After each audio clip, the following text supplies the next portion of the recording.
I stood in the doorway of the upscale restaurant, clutching my portfolio case with white knuckles.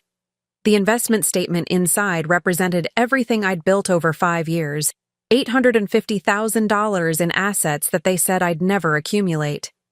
My mother's cutting words from last Thanksgiving still burned in my ears. "You'll never amount to anything in finance. What a waste of potential." Tonight, those words would finally be answered, not with anger, but with irrefutable proof of my success. Before we jump back in, tell us where you're tuning in from, and if this story touches you, make sure you're subscribed, because tomorrow, I've saved something extra special for you. The invitation to my family's annual spring gathering arrived via text message from my sister Vanessa, not my mother. That alone spoke volumes about where I stood in the family hierarchy. "Mom wants everyone at Bellini's next Friday at 7. She's making an announcement. Please try to come this time." The passive-aggressive "this time" stung, referencing the Christmas dinner I'd missed while closing my biggest client account to date. In my family, professional accomplishments meant nothing compared to attendance at family functions. My absence had apparently been the main topic of conversation that evening, according to my brother Michael's apologetic text afterward. I considered declining. My consulting business was finally thriving after years of struggle, and I had a prospective client meeting I could conveniently schedule for that evening. The perfect excuse to avoid another night of subtle jabs and disappointed glances. But something in me, perhaps masochism, perhaps hope, made me respond with a simple, "I'll be there." Working from my downtown apartment that morning, I found myself distracted by thoughts of the upcoming dinner. My relationship with my mother had been strained for as long as I could remember, but it had deteriorated dramatically 5 years ago, when I abandoned a promising legal career to start my own financial consulting firm. "Law is respectable, Sophia," she'd said, disapproval dripping from every syllable. "Only gamblers and charlatans make their living from other people's money." My father, though not unkind, had offered no defense. He'd spent 40 years as a history professor at the state university, and anything outside academia or traditional professions was foreign territory. My decision baffled him as much as it angered my mother. Only my grandfather, my father's father, had supported me. A self-made businessman who'd built a regional hardware chain from a single store, he understood the entrepreneurial drive that my parents couldn't comprehend. He'd offered both emotional encouragement and a small loan to help me get started. "They don't understand people like us, Sophia," he'd told me. "We see opportunities where others see risk. That's a gift, not a flaw." His death 3 years ago had removed my only ally within the family. The modest inheritance he'd left me, $75,000, and his collection of investment books, had become the foundation of both my business strategy and my personal portfolio. I'd leveraged his wisdom and that seed money into an investment approach that had yielded returns that would have made him proud. But my family remained unimpressed. My sister Vanessa, with her surgical practice and doctor husband, and my brother, Michael, tenured at an Ivy League university by 34, fulfilled my parents' expectations perfectly. Their achievements were celebrated at every family gathering, their framed credentials displayed prominently in my parents' living room. My business cards were notably absent from that shrine to academic and professional success. Last Thanksgiving had been the breaking point. After enduring an hour of my mother's not-so-subtle comparisons between my siblings' stability and my little business experiment, I'd made the mistake of mentioning a particularly successful investment strategy I'd developed for tech sector clients. My mother's laugh had cut through the dinner table conversation. "Sophia, please. You manage spreadsheets, not real assets. Your brother shapes young minds, and your sister saves lives. What lasting contribution will you ever make?" When I'd tried to explain the economic impact of my work, she'd dismissed me with a wave. "When you were in law school, we thought you might become something significant. Now look at you, 33 and still playing with numbers, hoping to strike it rich through some scheme. You'll never amount to anything in finance. What a waste of potential. The table had fallen silent. My father had studied his mashed potatoes with sudden fascination.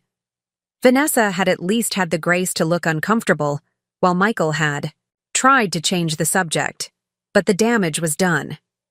I'd excused myself shortly after, citing client work, and had limited my family interactions to brief phone calls and obligatory holiday texts ever since. Now, 6 months later, I found myself preparing for another potential battlefield disguised as a family dinner. But something had changed within me. The hurt remained, but it was overshadowed by a quiet confidence I hadn't possessed at Thanksgiving. My business had more than doubled. My investment strategies had yielded returns that industry veterans had praised. My personal portfolio, managed using the same principles I applied for clients, had grown to a level that even I found somewhat astonishing. I opened my laptop and pulled up my latest financial statement. The numbers were irrefutable. $853,427. 51 in diversified assets, built from that initial $75,000 inheritance and consistent strategic investments. An average annual return that exceeded market performance by 22%. A client list that now included 2 Fortune 500 executives and a retired senator. For years, I'd sought my mother's approval through explanations and arguments, trying to make her understand the value and legitimacy of my chosen field. It had never worked. Perhaps it was time for a different approach. Perhaps numbers, not words, would finally speak a language she couldn't dismiss. I printed the portfolio statement, along with documentation of my business growth and client testimonials. The stack of papers represented not just financial success, but personal vindication, proof that my scheme was in fact a legitimate and valuable enterprise.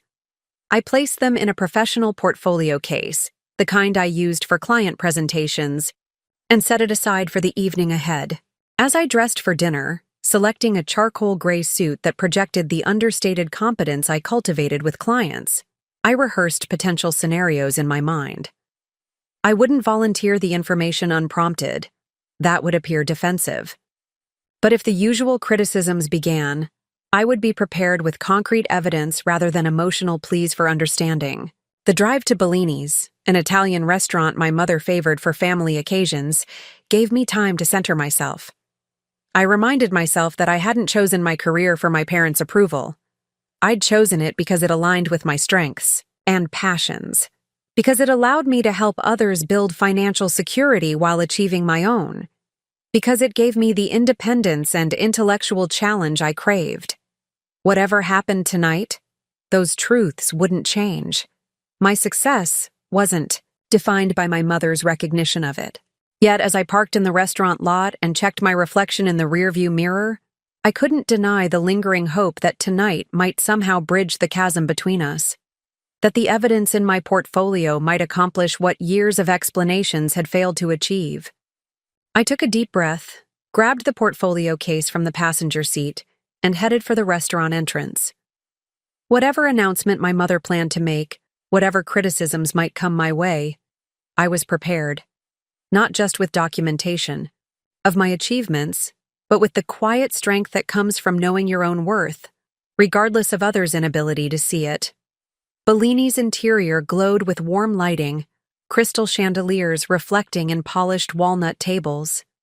The restaurant had been my mother's favorite since I was a child, unchanging in its old-world elegance and traditional cuisine. A perfect metaphor for her unwavering commitment to convention. The maitre d' smiled in recognition. "Ms. Reeves, your family is already seated in the private dining room. May I show you the way?" I nodded, adjusting my grip on the portfolio case as I followed him through the main dining area.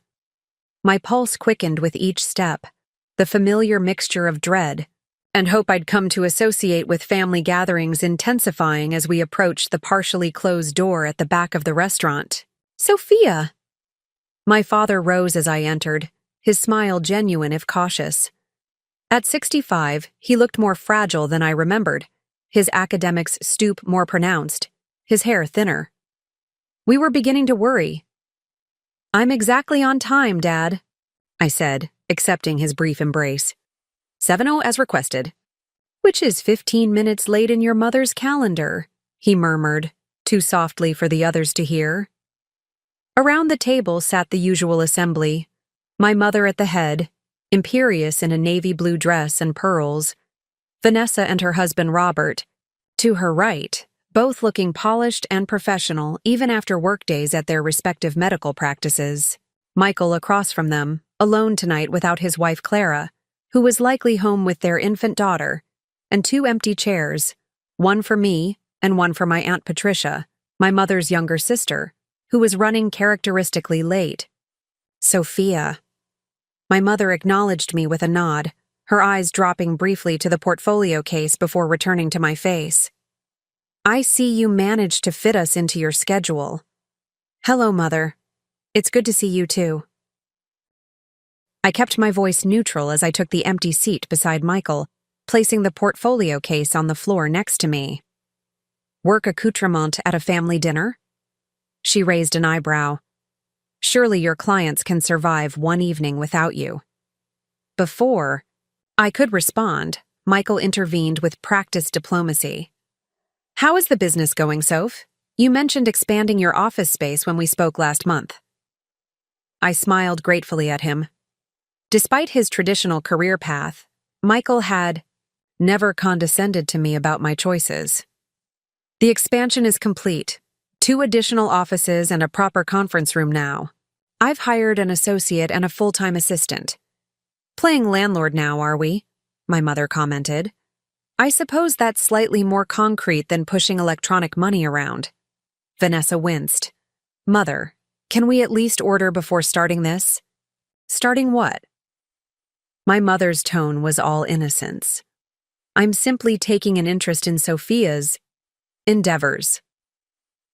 The waiter arrived at that moment, saving me from having to respond. We ordered drinks, and I used the interruption to study my mother more carefully. Behind her carefully maintained facade, something seemed different. There was tension in the corners of her mouth, a tightness around her eyes that suggested more than her usual critical disposition. My sister had mentioned an announcement. Looking at my mother now, I felt a flicker of concern beneath my defensiveness. Was this about her health? My father's? The familiar family dynamic of criticism and resistance suddenly seemed petty if something more serious was brewing. "Where's Aunt Patricia?" I asked, redirecting the conversation. "Is she joining us?" "She's been delayed by traffic," my father replied. "She texted that we should start without her." The waiter returned with our drinks and took food orders. As menus were collected and bread was served, an awkward silence settled over the table. Whatever announcement was coming, no one seemed eager to initiate it. Finally, after taking a deliberate sip of her wine, my mother set her glass down with purpose. "I suppose we might as well address the elephant in the room while we wait for the appetizers." My siblings exchanged glances. Even Robert, usually absorbed in his phone during family gatherings, looked up with interest. "As you know," my mother continued, "your father retired from the university last year. What you don't know is that our financial situation has become complicated." My father studied his water glass, a flush rising on his neck. This was clearly not a disclosure he'd championed. Preparing and narrating this story took us a lot of time, so if you are enjoying it, subscribe to our channel. It means a lot to us. Now back to the story. "We've always been conservative with money," my mother said, her voice tight. "Your father's pension and our savings should have been more than adequate for a comfortable retirement. However, certain investments have not performed as expected." Understanding dawned, along with a sinking feeling in my stomach. This wasn't about health issues. This was about money, my professional territory, and my mother's most consistent point of criticism toward me. "What kind of investments?" I asked carefully. My mother's lips thinned. "That's hardly relevant, Sophia." It might be, actually, I countered, keeping my tone respectful but firm. Different investment types have different risk profiles and recovery potentials. If you must know, they were real estate investments, perfectly respectable and traditionally reliable, unlike those technology gambles you're so fond of. She straightened her napkin unnecessarily. A development project that your father's colleague assured us was essentially guaranteed. They're now 2 years behind schedule with no completion date in sight. Our capital is effectively frozen. How much are we talking about? Michael asked. Nearly 60% of our retirement savings, my father admitted quietly. We were promised returns that would supplement my pension significantly. I managed to keep my expression neutral, but inwardly I winced. This was exactly the kind of high-concentration risk I advised my clients against. Diversification and liquidity were foundational principles in my investment approach, principles my mother had repeatedly dismissed as overly cautious. The announcement, my mother continued, her voice regaining its usual authority, is that we'll be downsizing. The house you all grew up in will be going on the market next month. We've found a condominium that will be more manageable. Silence fell around the table as we processed this information. Our family home, a sprawling colonial in an established neighborhood, had been a constant in our lives for over 30 years. The thought of my parents living anywhere else seemed impossible. That's significant, Vanessa finally said. But sensible, if the house is more than you need now. Sensible necessity, my mother corrected, not preference. Have you consulted with a financial advisor? I asked. Someone who could look at your overall position, not just this one. Troubled investment? My mother's laugh held no humor. Oh, Sophia. Always trying to insert your little hobby into serious matters. This situation requires experienced professionals, not experimental approaches. The familiar dismissal stung, but I persisted. Mother, financial consulting is literally my profession. I have clients facing similar retirement recalibrations. There might be options you haven't considered. Yes. Well, we've already engaged. Harrington Financial. Thomas Harrington has managed university endowments for decades. He has actual credentials and institutional experience. She emphasized these last words pointedly. I felt my cheeks flush. Thomas Harrington was indeed well established, and notorious among younger financial professionals for his outdated approaches and excessive fees. His firm coasted on reputation while delivering mediocre results and charging premium rates. Exactly. The kind of old guard establishment figure my mother would trust implicitly. The appetizers arrived, temporarily halting the conversation. As plates were distributed, I noticed Michael watching me with concern. He knew me well enough to recognize the battle between professional indignation and familial respect playing out behind my careful expression. Perhaps we could revisit this after dinner, my father suggested diplomatically. Tonight should be about family, not finances. Of course, I agreed, grateful for the reprieve. We should focus on enjoying the meal. But as conversation shifted to safer topics, Michael's daughter's first words, Vanessa's upcoming medical conference, my mind continued processing what I'd learned. My parents were in trouble, genuine trouble, and were following advice that would likely compound their problems rather than solve them.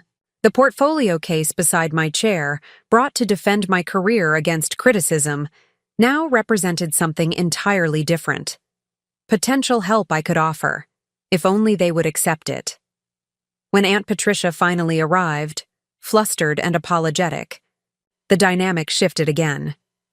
Unlike my mother, Patricia had always shown genuine interest in my career. After quickly being updated on the retirement situation, she turned to me with raised eyebrows. Sophia, surely you have some insights here. This is exactly your field. Before I could respond, my mother interjected. Patricia, please. Sophia works with tech startups and young professionals building their first portfolios. This is an entirely different situation requiring established expertise. Actually, I said carefully, about 40% of my clients are pre-retirees or recently retired. Helping people transition from wealth accumulation to sustainable distribution is a core part of my practice. My mother's expression suggested she didn't believe me, but Patricia pressed on. Well then, what would you suggest for a situation like this? All eyes turned to me. This was the opening I needed, not to prove my worth through boasting about my own success, but to demonstrate my expertise by offering genuinely helpful insights. I set down my fork, formulating my response carefully.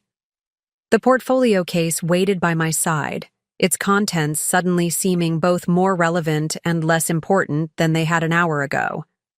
I took a deep breath, acutely aware of the scrutiny from every person at the table. This wasn't about defending my career choice anymore. It was about potentially helping my parents avoid a significant financial misstep. First, I'd want to see a complete picture of the situation before making specific recommendations, I began, using the same measured tone I adopted with new clients. But speaking generally, there are several approaches worth considering when dealing with an illiquid investment that's tying up retirement capital. I folded my hands on the table, conscious of maintaining a balance between professional confidence and familial respect. The immediate issue seems to be liquidity. You need access to capital that's currently frozen in this development project. Selling the house addresses that, but it's a significant life change that may not be necessary depending on your overall financial position. My mother's expression remained skeptical, but my father leaned forward slightly, his academic's curiosity engaged. What alternatives would you suggest? He asked.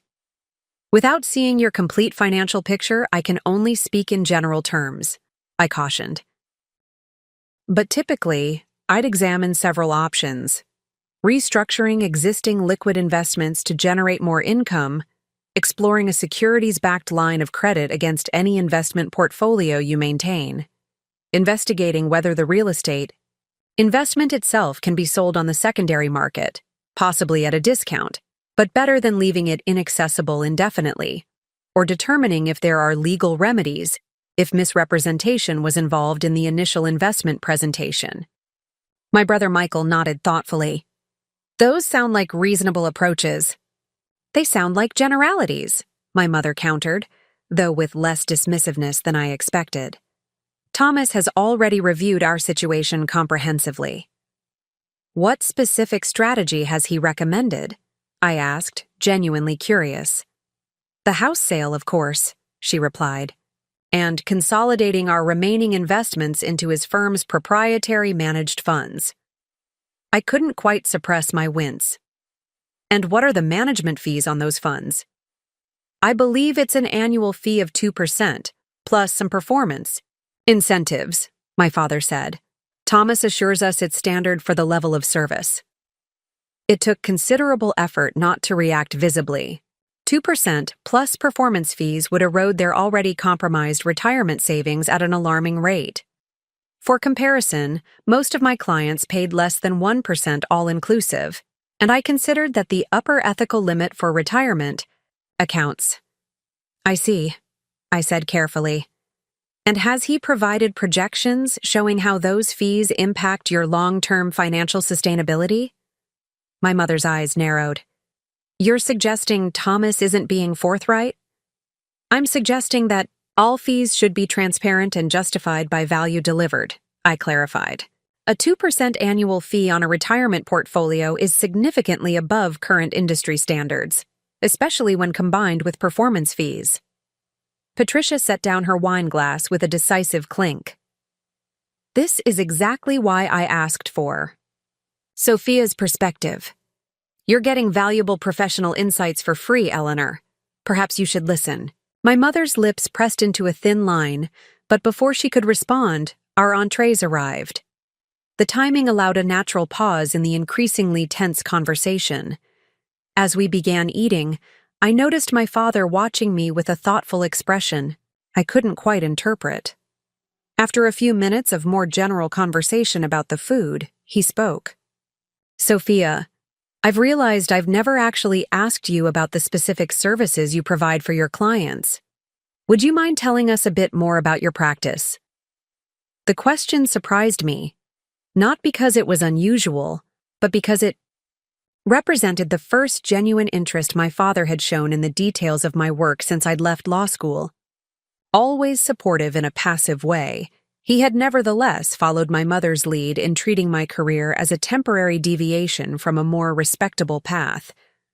Of course, I replied, carefully setting down my fork. My firm provides comprehensive financial planning and investment management for clients at various life stages.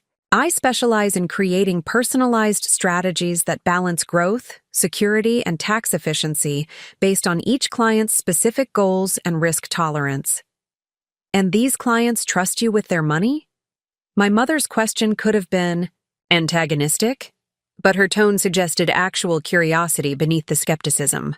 They do, I confirmed. I currently manage approximately $118 million in client assets. The table fell silent. Even my mother appeared taken aback by the figure. That's substantial, my father said finally. I had no idea your business had grown to that scale. It's taken time and consistent results, I acknowledged. Much of it has come through referrals from satisfied clients. My mother took a deliberate sip of her wine before responding. And what qualifies you to manage such significant amounts? Thomas has decades of experience and institutional backing. It was a fair question, despite her combative framing. In the past, I might have become defensive. Instead, I reached down for my portfolio case and set it on the empty chair beside me, not opening it yet, but keeping it accessible. I hold the same professional certifications as the advisors at firms like Harrington, certified financial planner, chartered financial analyst, and several specialized designations. I'm held to the same fiduciary standards and regulatory requirements. The difference is my business model and investment philosophy, which prioritize client outcomes over institutional profit margins. Meaning? Michael prompted. Meaning I maintain a low client-to-advisor ratio to ensure personalized service, use primarily low-cost investment vehicles rather than proprietary products with hidden fees, and structure my compensation to align with client success rather than transaction volume. Patricia nodded approvingly. Smart approach. Wish my advisor operated that way. And has this approach been successful? My father asked. For your clients, I mean. I allowed myself a small smile. Yes, over the past 5 years, my client portfolios have outperformed their relevant benchmarks by an average of 11% annually, after all fees. More importantly, my clients have consistently achieved their stated financial objectives, whether that's retirement readiness, education funding, or wealth preservation. Robert, my sister's husband who had been quiet throughout the meal, suddenly joined the conversation. Those are impressive numbers. The physicians' investment group at our hospital would be ecstatic with those returns. Who handles your back-office operations? Are you affiliated with a larger firm? I maintain complete independence, I explained, warming to the subject now that genuine interest had replaced skepticism. I partner with an independent custodian for security and regulatory compliance, but all investment decisions and client relationships are managed directly through my firm. So you're truly running your own show, Vanessa observed, a new respect in her voice. That's actually quite remarkable, Sophia. My mother had remained silent during this exchange, her expression unreadable. Finally, she spoke, her voice carefully controlled. You've clearly built something significant, more than I realized. Coming from her, this was the equivalent of effusive praise. I felt a warmth spread through me, not just pride in my accomplishments, but relief that she might finally be seeing me clearly. Thank you, I said simply. It hasn't been an easy path, but it's been the right one for me. Would you, my father began, then hesitated. Would you be willing to look at our financial situation, just to offer a second opinion? The request hung in the air between us. 5 years ago, even 1 year ago, I would have leapt at this opening, desperate for their approval, eager to prove my worth. Now, I felt something different, professional confidence tempered with personal compassion. I'd be happy to, I said, but with two important understandings. First, I would approach this as I would any client situation, with complete professionalism and confidentiality.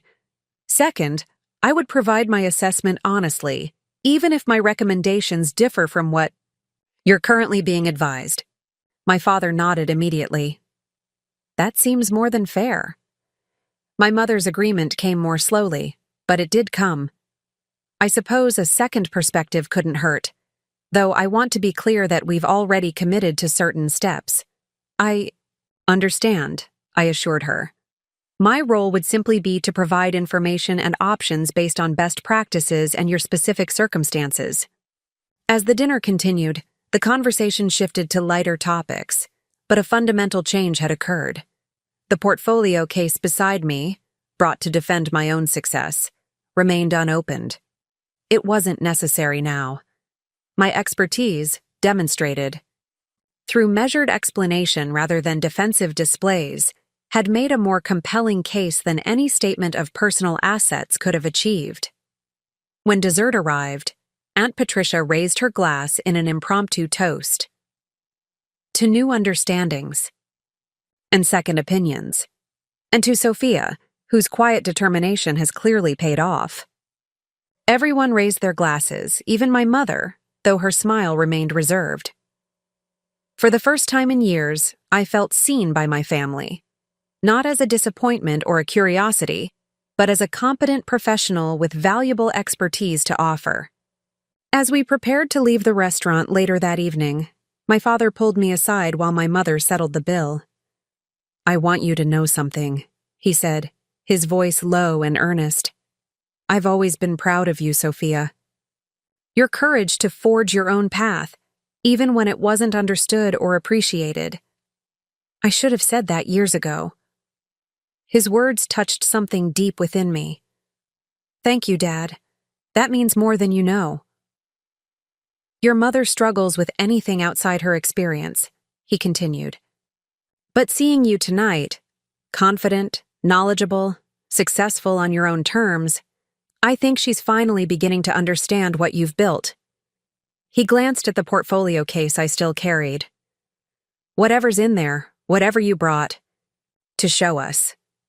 It matters less than what you've demonstrated just by being yourself tonight. His insight surprised me. How did you know I brought something to show? He smiled gently. You've always been prepared, Sophia. It's one of your strengths. But sometimes the most powerful statement isn't the one we plan, but the one we live. As we walked to our cars, my mother approached me directly, something she rarely did in family gatherings, preferring to communicate through others or in group settings. Her expression was serious but lacking its usual judgment. I've scheduled a meeting with Thomas for Wednesday morning, she said. Would you be available to join us? 9 o'clock. It was an invitation that would require rearranging. Client meetings, but its significance outweighed any inconvenience. I'll be there, I promised. Good, she nodded, then added with uncharacteristic hesitation. And perhaps afterward you could show me more about this business you've built. It seems I've underestimated what you've accomplished. In that moment, standing in the restaurant, parking lot with my unopened portfolio case in hand, I realized that the victory I'd sought wasn't about proving my financial success. It was about earning professional respect from the people whose opinion had once defined my self-worth. The portfolio statement remained important, not as a weapon or defense, but as a tool that might now help my family navigate their own financial challenges. I'd like that, I replied, meaning it sincerely. Very much. Wednesday morning arrived with unusual clarity for early spring. I'd spent the intervening days preparing, reviewing retirement planning best practices, researching the specific real estate development that had ensnared my parents' funds, and assembling a preliminary analysis based on the limited information I had. Professional thoroughness was my standard approach with clients, but this situation carried additional weight. This wasn't just any client meeting. This was an opportunity to potentially transform my relationship with my parents while genuinely helping them secure their financial future. I arrived at Harrington Financial 15 minutes early, dressed in my most authoritative charcoal suit with a burgundy silk blouse. The firm occupied 3 floors of a prestigious downtown tower, its reception area designed to impress with leather seating, original artwork, and panoramic city views. Everything about the space conveyed a deliberate message: established, traditional, exclusive. I understood immediately why my mother had been drawn to this environment. The receptionist, impeccably groomed and professionally distant, directed me to a waiting area. "Mr. Harrington is currently with your parents. I'll inform him you've arrived." I thanked her and took a seat, using the time to observe my surroundings more carefully. Behind the polished veneer of success, I noticed telling details that confirmed my concerns. Industry awards that were over a decade old, financial magazines that promoted conventional wisdom rather than innovative strategies, the subtle but unmistakable signs of a business resting on past reputation rather than current excellence. 10 minutes later, the receptionist escorted me to a corner conference room where my parents sat across from Thomas Harrington, a silver-haired man in his 60s wearing a custom suit and a practiced smile that didn't quite reach his eyes. The table between them was covered with glossy brochures and charts that I recognized as standard marketing materials designed to impress rather than inform. "Ah, Miss Reeves." Harrington rose and extended his hand. "Your parents mentioned you might join us. I understand you dabble in financial services yourself." The condescension was subtle but unmistakable. I smiled pleasantly as I shook his hand with firm pressure. "Sophia Reeves, CFP, CFA. I manage $118 million in client assets with a focus on retirement transition strategies and tax-optimized wealth preservation." His smile faltered slightly, reassessing. Impressive for an independent operation. Small, boutique firms certainly have their place in the ecosystem. My mother watched this exchange with an unreadable expression, while my father nodded a silent greeting, looking uncomfortable but determined. "Thomas has been walking us through his recommended strategy," my mother explained as I took a seat beside them. "It's quite comprehensive." "I'd be interested to hear the details," I replied, setting my portfolio case on the table and removing a leather-bound notebook and pen, deliberately avoiding opening my laptop, which might have appeared confrontational. In this initial phase, Harrington smoothly shifted into presentation mode, explaining his proprietary approach to retirement security with practiced eloquence. As he spoke, I took careful notes, identifying the concerning elements beneath his polished delivery: high-fee investment products, complex annuity structures with substantial surrender penalties, and a liquidation strategy that prioritized assets with the lowest tax impact rather than the optimal long-term growth potential. Most troubling was his casual dismissal of my parents' frozen real estate investment. "Some losses are simply part of the investment journey," he explained with rehearsed empathy. "Better to accept the setback and restructure around it than to chase a problematic asset." When he finished his presentation, he turned to me with professional courtesy. "I'm sure this aligns with many of the fundamentals you employ in your practice, though perhaps at a more sophisticated scale than you typically handle." It was a perfect opening. Instead of responding defensively, I addressed my parents directly. "Would you mind if I asked Mr. Harrington some clarifying questions about his recommendations?" My father nodded immediately. "Please do." "Of course," my mother added, her typical certainty now tempered with what appeared to be genuine curiosity about how I would handle this situation. I turned to Harrington with professional courtesy. Your approach certainly covers the fundamental bases. I'm particularly interested in the fee structure you've outlined. The 2% annual management fee plus performance incentives is significantly above industry standards for retirement accounts. What specific value adds justify this? Premium pricing? His expression tightened almost imperceptibly. Our clients pay for unparalleled expertise and institutional knowledge developed over decades. The performance incentives ensure our interests align with client outcomes. I see. And could you share the average annual returns for your retirement clients over the past 5 years, net of all fees? This was a standard question that any financial professional should be prepared to answer transparently. Harrington's momentary hesitation told me everything I needed to know. Our returns are competitive within our peer group, he replied smoothly. Of course, every client portfolio is customized to their unique situation, making broad comparisons, potentially misleading. Understandable, I nodded. Perhaps you could share the specific projected returns you're anticipating for my parents' restructured portfolio, accounting for all fees and taxes. He shuffled through his materials, producing a chart with impressively ascending lines. We project annualized growth of approximately 8% to 3%, depending on market conditions. And that's after subtracting your fee structure? I asked, knowing the answer. The projections account for standard market fluctuations and management considerations, he evaded. I turned to my parents. For context, a standard index-based retirement portfolio with appropriate risk adjustments for your life stage would historically return approximately 6% to 7%, with fees under 5% annually. The difference between a 5% fee and a 2% fee may sound minimal, but compounds dramatically over time. My father leaned forward. How dramatically?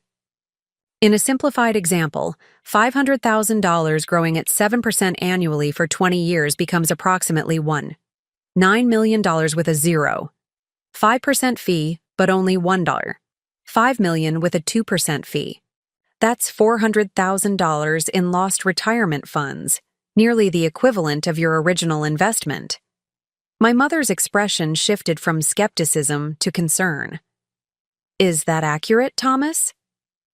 Harrington's professional demeanor remained intact, but his tone cooled noticeably. These hypothetical comparisons oversimplify the sophisticated strategies we employ. Our approach provides protection against downside risk that simple index investing doesn't account for. That's a valid consideration, I acknowledged. Risk management is certainly crucial for retirement portfolios. Could you elaborate on your specific downside protection mechanisms and their historical effectiveness during market corrections? Again, his response was vague, citing proprietary methods and general principles rather than concrete evidence. I maintained a respectful, collaborative tone throughout this exchange, careful not to create an adversarial dynamic. This wasn't about embarrassing Harrington or proving my superior knowledge. It was about ensuring my parents had the information necessary to make truly informed decisions about their financial future. After several more targeted questions that revealed similar gaps between promises and specifics, I shifted to the real estate investment issue. I'm curious about your recommendation to simply write off the development project investment. Have you explored options for recovering those funds, either through secondary market sales, legal remedies, or direct negotiation with the developers? Harrington's practiced smile thinned further. Those approaches rarely yield meaningful results and often create additional expenses and complications. Actually, I countered gently, I've helped 3 clients in similar situations over the past 2 years, achieving recovery rates between 65% and 82% of their original investments through strategic intervention. My mother's eyebrows rose. You didn't mention this possibility before, Thomas. Each situation is unique, he deflected. Without knowing the specific details of these other cases, comparisons can be misleading. I opened my portfolio case for the first time, removing a slim folder. I took the liberty of researching the Westlake Development Group that's managing your project. They have 3 other properties in similar situations, all currently in negotiation with investor groups for structured buyouts. There's an established pattern here that suggests recovery potential. My father accepted the folder I offered, examining the contents with academic thoroughness. This is remarkably detailed research, Sophia. How did you compile this so quickly? I have access to specialized databases for exactly these scenarios, I explained. And I've developed relationships with attorneys who specialize in investor advocacy. As my father reviewed the information, I noticed my mother watching me, with an expression I hadn't seen directed toward me in years, something approaching respect. This meeting has been enlightening, she said finally, addressing both Harrington and me. Thomas, we appreciate your time and recommendations, but I believe we need to reconsider our options before proceeding. Harrington recognized the shift, immediately his professional mask momentarily slipping to reveal frustration before recovering. Of course, financial decisions should never be rushed. Perhaps we could schedule a follow-up once you've had time to process today's discussion. Perhaps, my mother replied, noncommittally. As we prepared to leave, Harrington made a final attempt to reassert his expertise, addressing me directly. Your dedication to your parents' situation is admirable, Miss Reeves. When you've been in this business as long as I have, you develop an instinct for which battles are worth fighting. Sometimes accepting losses and moving forward is the wisest course. I met his gaze steadily. In my experience, Mr. Harrington, the battles most worth fighting are the ones where someone has been underestimated. Outside the building, standing in the spring sunshine, an unexpected moment of awkwardness descended. For years, our family interactions had followed predictable patterns. This new dynamic, me as professional equal rather than perpetual disappointment, had no established script. My father broke the silence first. That was illuminating. Indeed, my mother agreed, her tone more measured than I'd ever heard when discussing my career. You were remarkably well prepared, Sophia. It's what I do every day, I replied simply, though usually without the personal connection.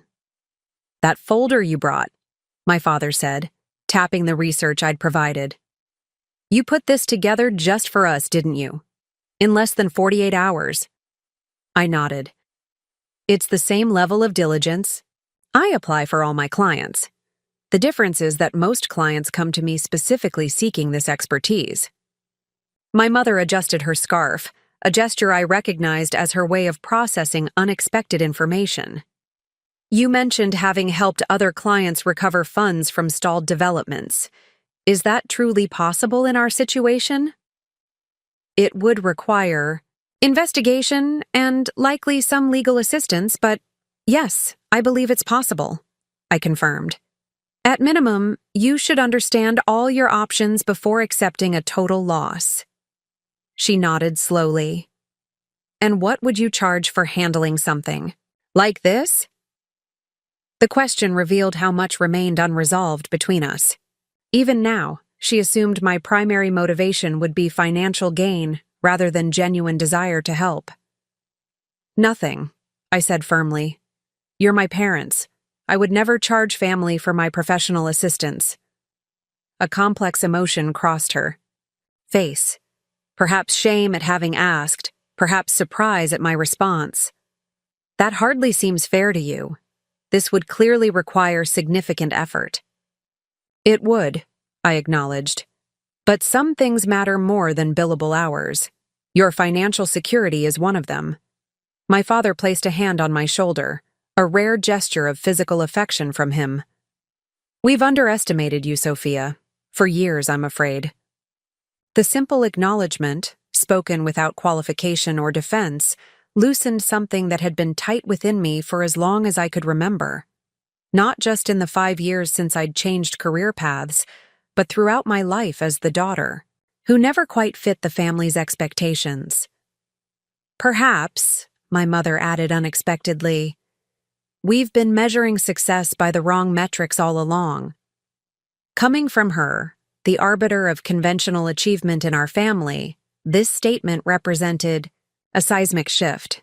I didn't trust myself to respond immediately, too caught between surprise and sudden emotion. "Would you have time for coffee?" she continued, gesturing toward a cafe across the street. "I'd like to hear more about these options you mentioned, and perhaps about your business as well. It seems there's much I've failed to understand." The invitation was awkwardly offered but genuinely meant. I could see that in her uncharacteristic uncertainty, the slight vulnerability in her expression. "I'd like that," I said, realizing with surprise that I truly meant it. As we crossed the street together, I felt the weight of my portfolio case in a new way. It no longer represented a defense or a challenge, but a bridge, a means of connecting my professional expertise with my family relationship in a way I'd never thought possible. What had begun as a mission to prove my worth through financial success had transformed into something far more valuable: the opportunity to help my parents while establishing a new foundation for our relationship, one built on mutual respect rather than unmet expectations. The coffee shop awaited, neutral ground for what felt like a new beginning. The cafe offered a welcome contrast to Harrington Financial's intimidating formality.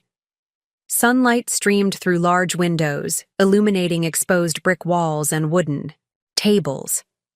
The gentle hum of conversation and the rich aroma of freshly ground coffee created an atmosphere conducive to genuine dialogue rather than defensive positioning. We found a quiet corner table, my mother selecting a chair with a clear view of the entire space, her habitual preference for maintaining awareness of her surroundings. My father settled beside her, while I sat across from them, placing my portfolio case on an empty chair rather than prominently on the table. Its role had evolved from planned evidence to potential resource. After ordering espresso for my mother, black coffee for my father, a cappuccino for me, an unusual silence settled between us.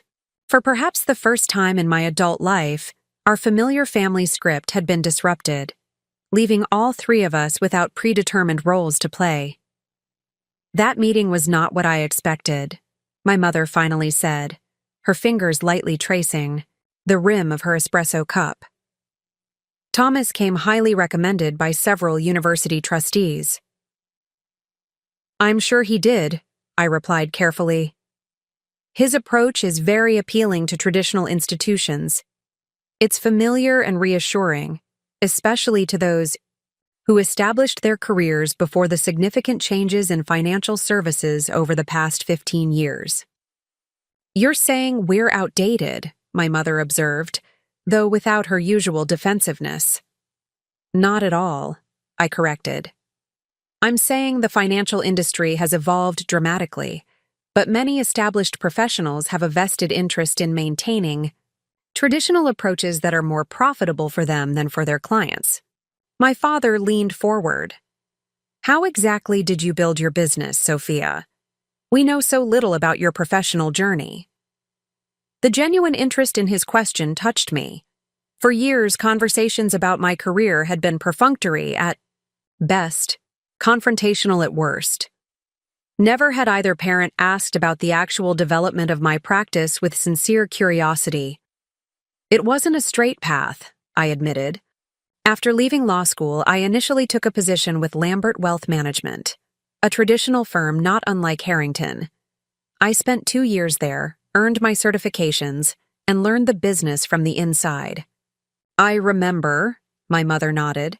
"We thought that was at least a respectable compromise." "It was valuable experience," I acknowledged, but I quickly realized the firm's priorities often conflicted with what was truly best for clients. The pressure to sell proprietary products, the emphasis on acquiring new clients rather than serving existing ones effectively. It all felt fundamentally misaligned with why I'd entered the field. "So, you left," my father stated simply. "Not immediately. First, I tried to implement changes from within. I developed alternative strategies that produced better client outcomes while still generating reasonable firm profits. I presented research, showing how a more client-centered approach could actually increase long-term revenue through referrals and retention." "I'm guessing that wasn't well received," my father said with a small smile. "My direct supervisor actually called it naively idealistic," I confirmed. That was the moment I knew I needed to create something different. Our drinks arrived, providing a natural pause in the conversation. I watched my parents exchange a glance, one of those wordless communications developed over decades of marriage. Something was shifting between us, a recalibration of perception. "Starting your own firm must have been daunting," my mother observed, surprising me with her insight into the challenges I'd faced. "Terrifying," I admitted with a small laugh. I had my certifications, but limited capital and no established client base. Grandfather's inheritance became my seed funding, allowing me to lease a small office and develop my initial business infrastructure. At the mention of my grandfather, my mother's expression softened unexpectedly. "He always believed in you unequivocally, even when we questioned your choices." This acknowledgement of their doubt, and my grandfather's contrasting faith, was perhaps the closest my mother had ever come to acknowledging that her perspective might have been limited. "His belief meant everything," I said quietly. "But even more valuable was his understanding that financial success isn't just about numbers. It's about aligning resources with genuine human needs and values." My father nodded thoughtfully. "That sounds like him. He built his business on relationships as much as transactions." "Exactly. And that became the foundation of my approach." I took a sip of my cappuccino, organizing my thoughts. I started with just 3 clients, former Lambert clients who were dissatisfied with their service and willing to take a chance on me. I worked 18-hour days, handling everything from investment strategy to administrative tasks. "That doesn't sound sustainable," my mother observed with surprising perception. "It wasn't," I agreed. "But it allowed me to demonstrate what was possible with a truly client-centered approach." Those 3 initial clients referred friends and colleagues. After 9 months, I had enough consistent revenue to hire a part-time assistant. By the 18-month mark, I was managing $15 million in assets and had developed my core investment, methodology. "And now $118 million, my father said, genuine admiration in his voice. "That's remarkable growth in just 5 years." "The growth accelerated as results became evident," I explained. Word spread, particularly among professionals approaching retirement who were dissatisfied with traditional advisory services.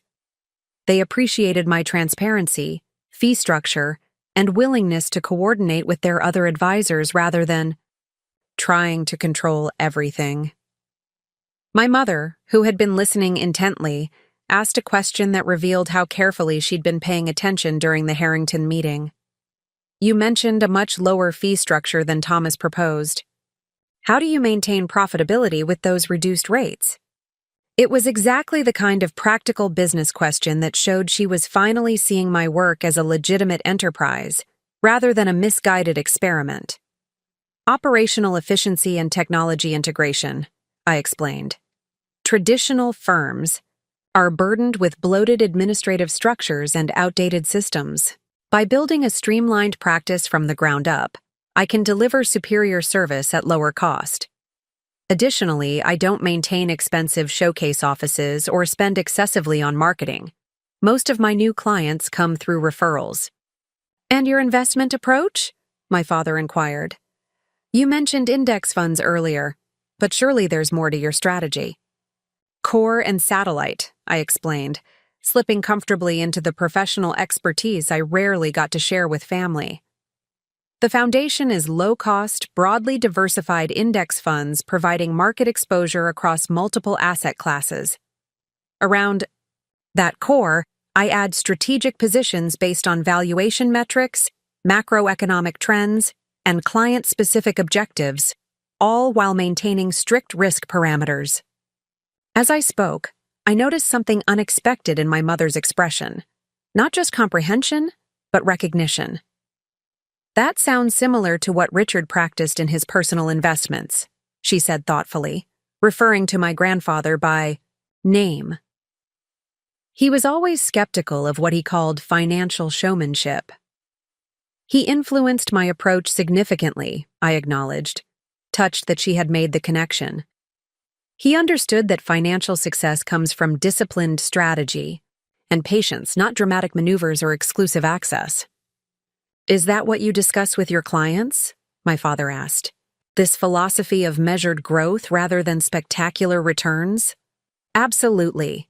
Setting realistic expectations is crucial to successful client relationships.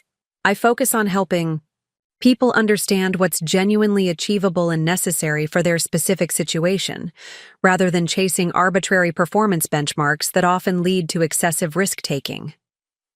My mother nodded slowly, a new respect evident in her expression.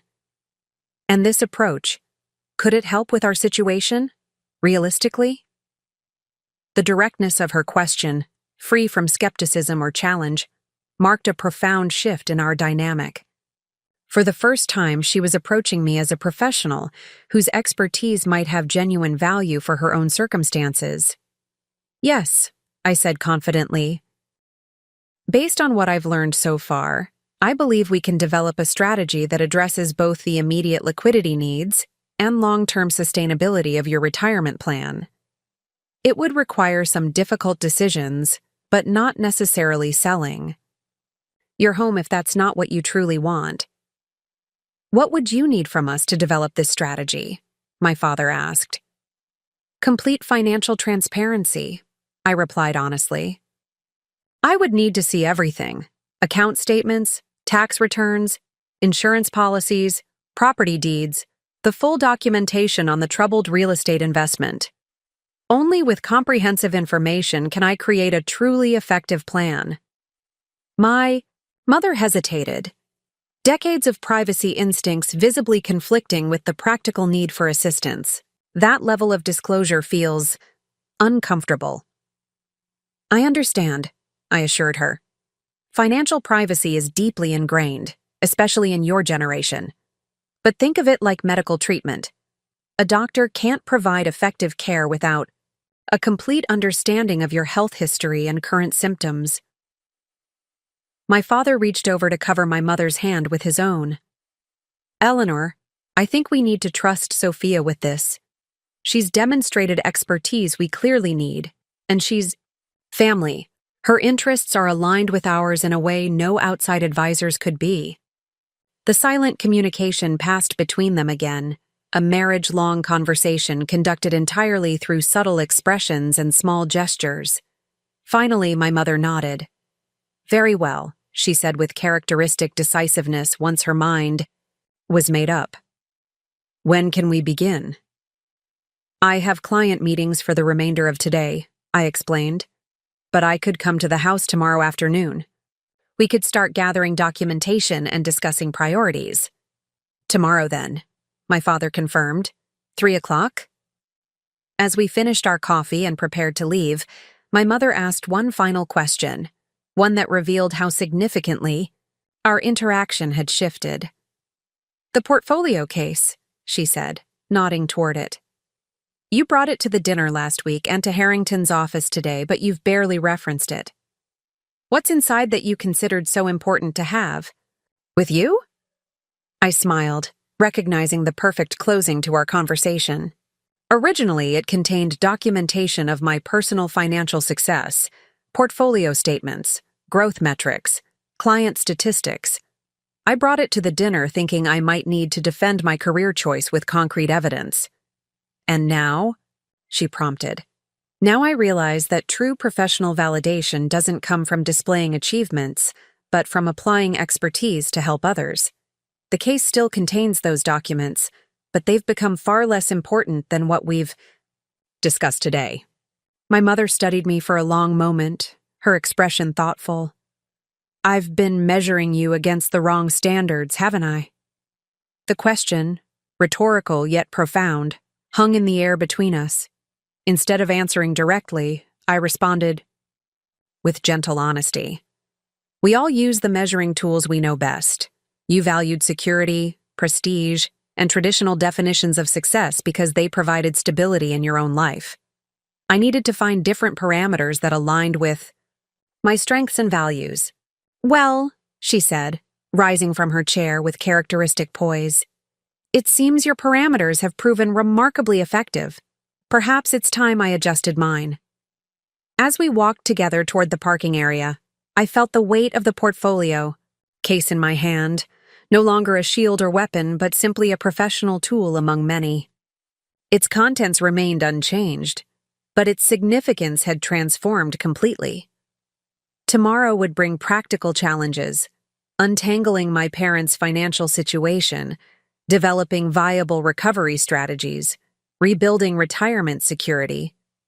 But the most difficult barrier had already been overcome, the recognition that success takes many forms and that expertise can emerge from unexpected directions.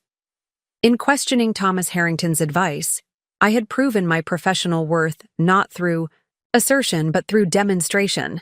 In offering help without expectation of compensation, I had shown that my commitment to family transcended business considerations. And in maintaining professional composure throughout, I had finally earned the respect I'd sought for so long. As we reached our separate vehicles, my mother did something unprecedented. She initiated a brief but genuine embrace.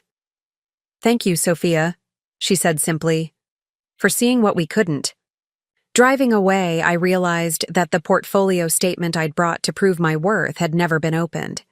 It hadn't needed to be.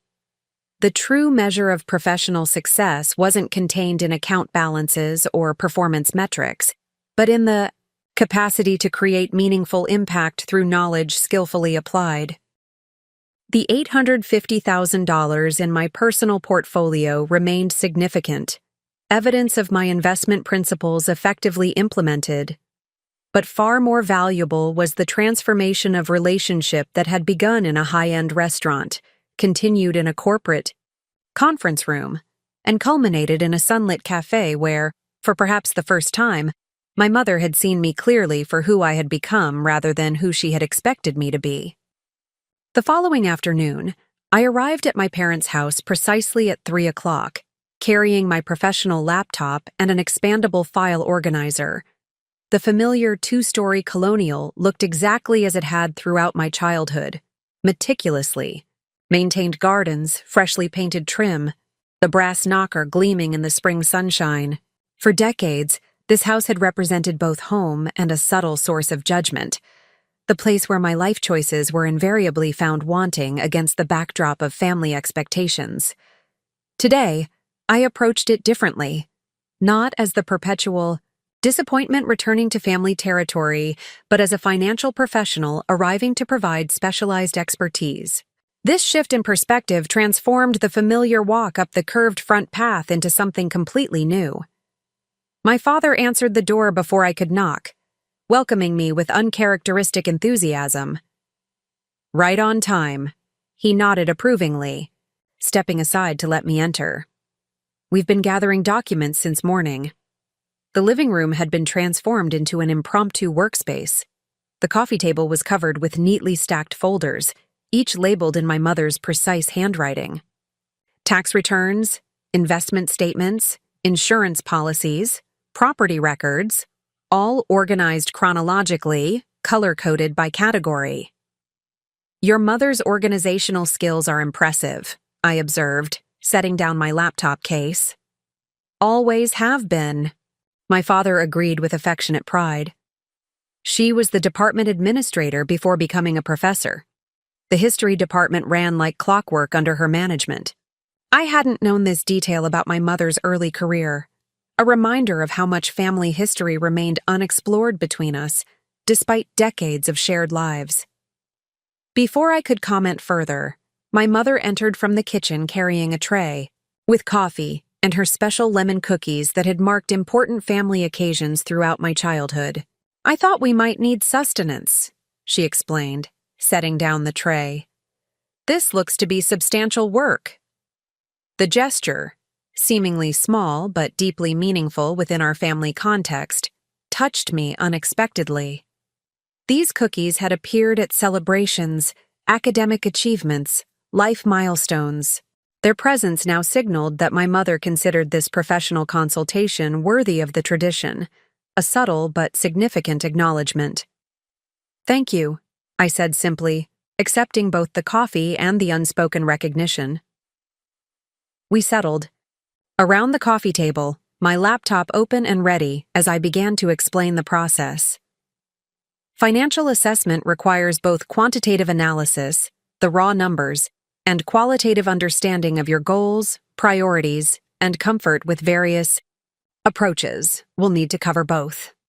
My mother nodded, her posture straight, hands folded in her lap, the same composed demeanor she'd maintained through countless faculty meetings and academic presentations. "Where would you like to begin?" "Let's start with the complete picture," I suggested. "Could you walk me through your current assets, liabilities, income sources, and expenses? The documents will provide details, but I'd like to hear your understanding of your financial situation first." My father glanced at my mother, receiving her slight nod before beginning. "We have this house, purchased 35 years ago, fully paid off, currently valued around $780,000 according to recent appraisals. Our retirement accounts totaled approximately $2 million before the real estate investment situation, which took $720,000, my mother added, her voice tight with controlled frustration. "Nearly 60% of our retirement savings, as we mentioned before." I made careful notes, keeping my expression professional rather than revealing my shock at the magnitude of their exposure to a single investment. No reputable financial advisor would have recommended concentrating such a large percentage of retirement assets in an illiquid, high-risk venture. "The remaining retirement funds are primarily in university-sponsored accounts," my father continued, "about $480,000 total across various vehicles. My pension provides $5,200 monthly, and we have Social Security, of course, together about $3,800 monthly." "Any other significant assets?" I asked. "Some artwork and antiques," my mother replied. "Perhaps $120,000 total if liquidated, though we'd prefer not to sell family pieces unless absolutely necessary. And I have a small inheritance from my aunt, approximately $95,000 in municipal bonds." "Liabilities?" "Minimal," my father said. "We've always avoided debt. Just normal monthly expenses, utilities, insurance, property taxes, daily living costs. We budget about $7,500 monthly for everything, which our current income covers, but with limited flexibility for emergencies or special expenses." As they continued detailing their financial situation, I developed a clearer understanding of their position. Without the real estate investment problem, they would have been in excellent financial condition for retirement, not wealthy by conventional standards, but secure and comfortable. The frozen investment had transformed sufficiency into vulnerability, disrupting well-laid plans and creating both practical concerns and emotional distress.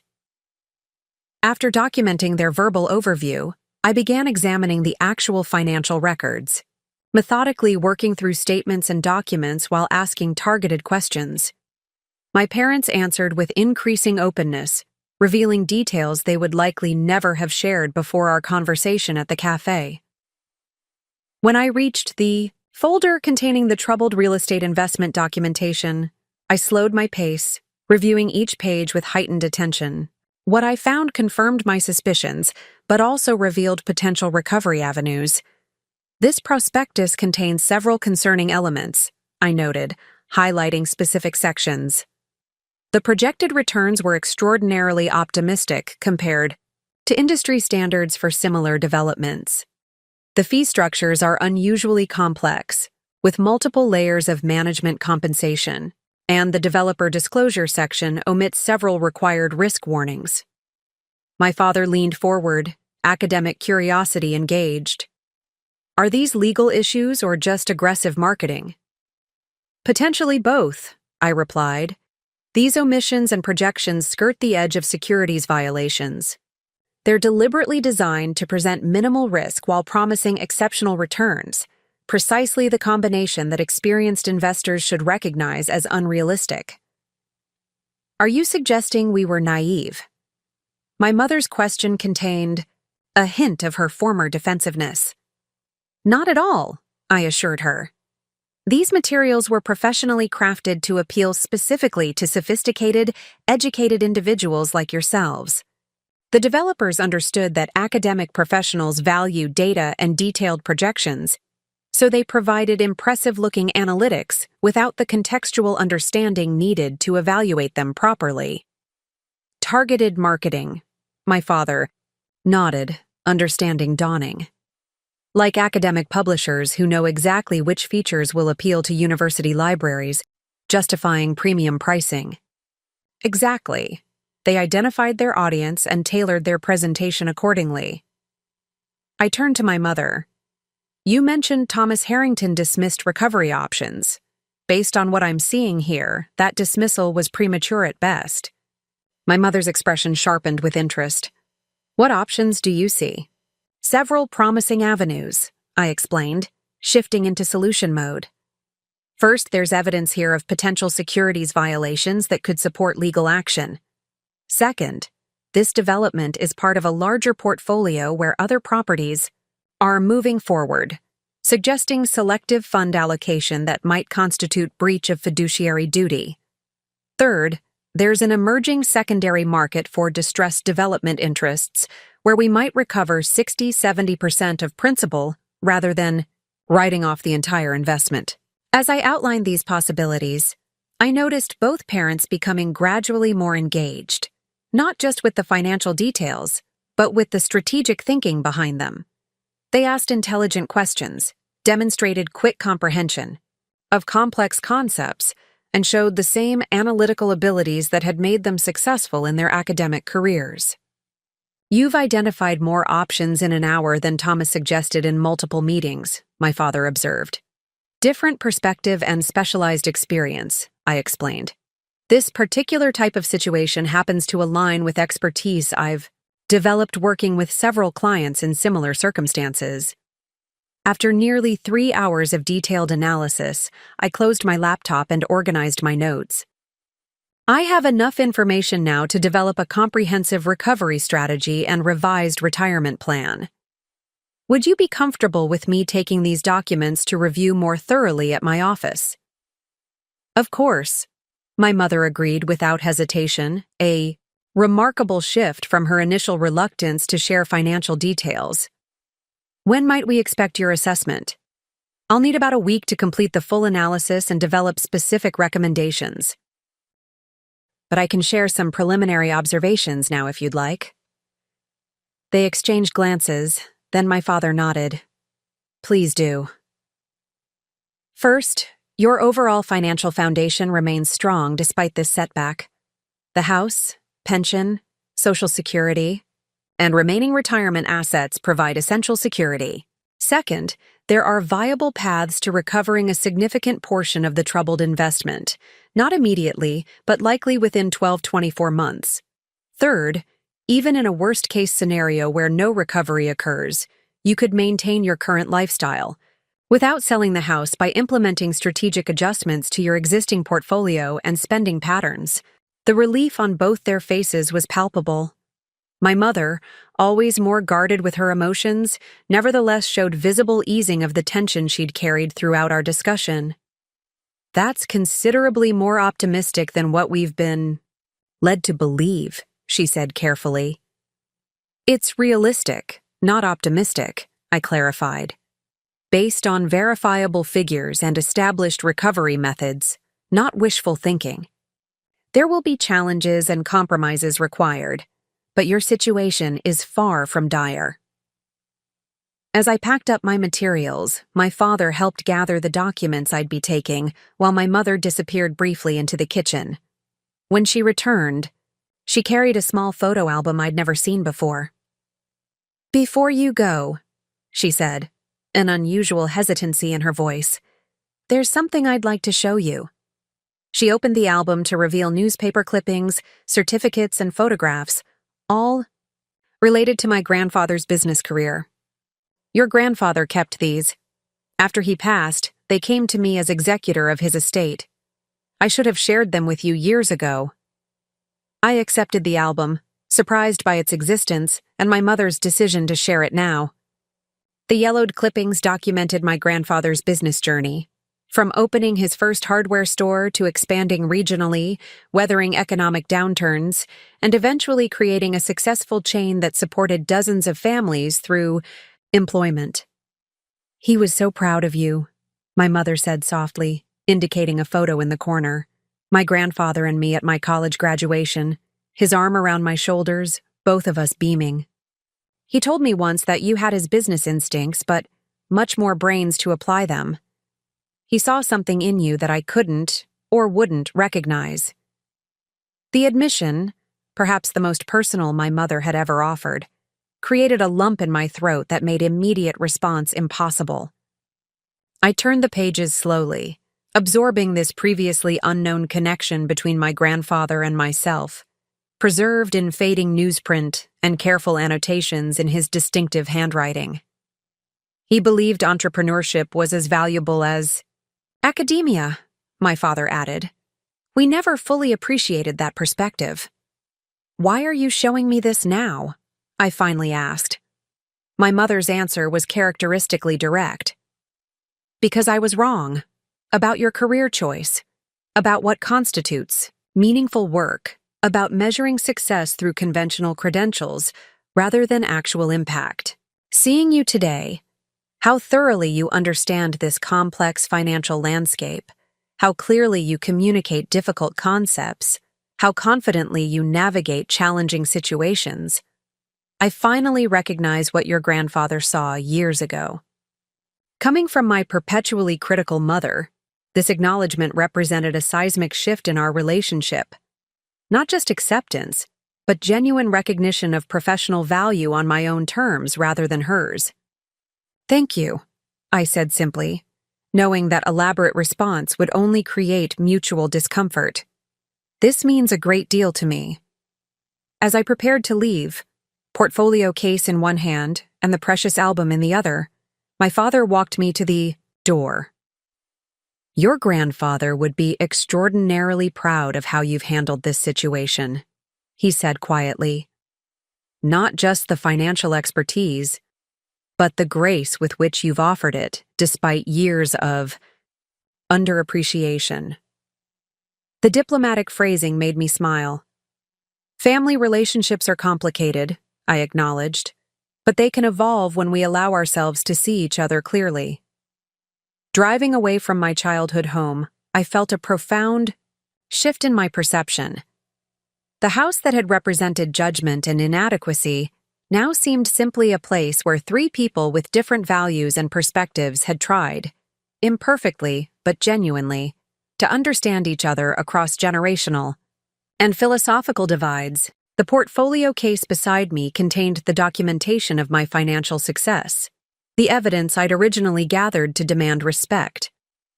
The photo album on the passenger seat represented something far more valuable: recognition freely given, understanding genuinely achieved, and the confirmation that my grandfather's faith in my path had been justified all along. The victory wasn't that I'd proven my worth through financial achievement, though the $850,000 portfolio statement remained impressively tangible. The true triumph was that professional respect had finally emerged organically through demonstrated expertise rather than demanded acknowledgement. My parents had seen my capabilities not because I insisted they look, but because circumstances had created space for genuine observation. As I merged onto the highway toward my office, I realized that my mother's critical question at the family dinner, "You'll never amount to anything in finance. What a waste of potential," had finally been answered, not with defensive words or displayed bank statements, but with the quiet authority of competence in action and the unmistakable evidence of lives improved through knowledge skillfully applied. The portfolio statement that had once seemed so crucial as validation now represented something entirely different. Not proof of personal worth, but simply one of many tools available to help others secure their own financial well-being and peace of mind. Over the next week, I immersed myself in my parents' financial situation with professional thoroughness. My office became a command center of spreadsheets, legal research, and strategic planning. I approached their situation with the same focused dedication I applied to my highest-tier clients, perhaps even more, given the personal stakes involved. Between client meetings and regular business responsibilities, I analyzed recovery options for the troubled real estate investment, restructuring possibilities for their remaining assets, and sustainable withdrawal strategies to support their retirement lifestyle. Every evening, I worked late into the night, driven by a sense of purpose that transcended professional obligation or personal redemption. This was about providing genuine security for the people who had given me life, regardless of our complicated history. What emerged from this intensive analysis was a multi-layered strategy with both immediate interventions and long-term adjustments. The most promising recovery avenue involved joining forces with other investors in the troubled development, many of whom were similarly educated professionals who had been attracted by the same sophisticated marketing materials that had convinced my parents. Through my professional network, I located an attorney specializing in securities recovery who had already initiated contact with several affected investors. A class action approach would create leverage that individual investors couldn't achieve alone, while distributing legal costs across multiple parties. Initial discussions suggested potential recovery of 65–75% of principal, though over an 18-month timeline rather than immediately. Beyond this central recovery effort, I identified multiple portfolio adjustments that would enhance income while maintaining growth potential, tax optimization strategies they hadn't previously implemented, and specific expense management approaches that would preserve their quality of life while reducing unnecessary costs. After 7 days of intensive work, I compiled my findings into a comprehensive financial recovery plan, complete with detailed projections, contingency strategies, and clear implementation steps. I scheduled a presentation at my office rather than their home, a deliberate choice to reinforce the professional nature of our new relationship dynamic. When they arrived that Thursday afternoon, I welcomed them into my professional space for the first time.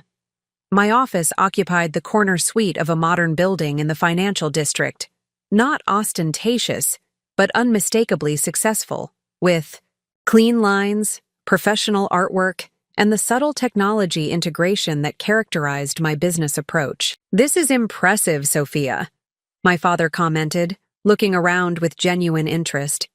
"Very different from academic offices." "Function with understated elegance," my mother observed, her natural attention to detail catching the thoughtful elements I'd incorporated into the space. Ergonomic furniture, acoustic panels for client privacy, a subtle color scheme that balanced professionalism with approachability. My assistant offered them refreshments before escorting us to the conference room where I'd prepared for our meeting. The large screen displayed my company logo, Reeves Financial Strategies, with a tagline that had taken months to perfect: "Building security through intelligent planning." Once settled, I began my presentation with the same professional approach I used with all clients, establishing context before moving to specific recommendations. After comprehensive analysis of your financial situation, I've developed a 3-phase strategy designed to accomplish several key objectives: recover maximum value from the troubled investment, optimize your remaining assets for both security and reasonable growth, and ensure sustainable retirement income without requiring home liquidation.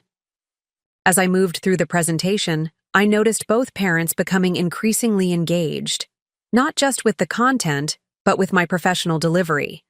They asked insightful questions, took detailed notes, and demonstrated the same analytical rigor they applied to academic research. The dynamic between us had shifted dramatically from our traditional family roles to something more balanced. Mutual respect between professionals with different but complementary areas of expertise. When I reached the section on the troubled real estate investment, I presented 3 potential recovery approaches with transparent probability assessments and timeline projections for each. The class action approach offers the highest probable recovery percentage, though with a longer timeline, I explained, highlighting the relevant data. Initial discussions with the lead attorney suggest 65–75% recovery potential, which would return approximately $470,540,000 of your original investment. That's dramatically different from writing it off entirely, my father noted, his academic precision evident in how carefully he reviewed the supporting documentation. The legal approach has significantly higher recovery potential than Thomas suggested, I acknowledged. But I've also identified 2 additional paths worth pursuing simultaneously. I detailed these alternatives: a secondary market sale of their interest at a negotiated discount, and direct negotiation with the developer leveraging regulatory concerns, each offering different risk-reward profiles and timelines.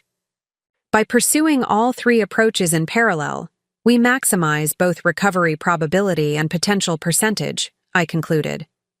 This creates a layered strategy rather than relying on a single recovery method. My mother, who had been studying the projections with characteristic thoroughness, looked up with newfound professional respect in her expression. "This is remarkably comprehensive, Sophia. You've identified more viable options in a week than we've heard in months of consultations." The compliment, delivered as a straightforward professional assessment rather than maternal praise, carried particular weight precisely because of its objective quality. This wasn't a mother's obligatory encouragement, but a highly intelligent professional's genuine recognition of quality work. As we moved to the portfolio restructuring section, I presented a reallocation strategy that maintained their conservative risk profile while improving projected returns through fee reduction and tax efficiency.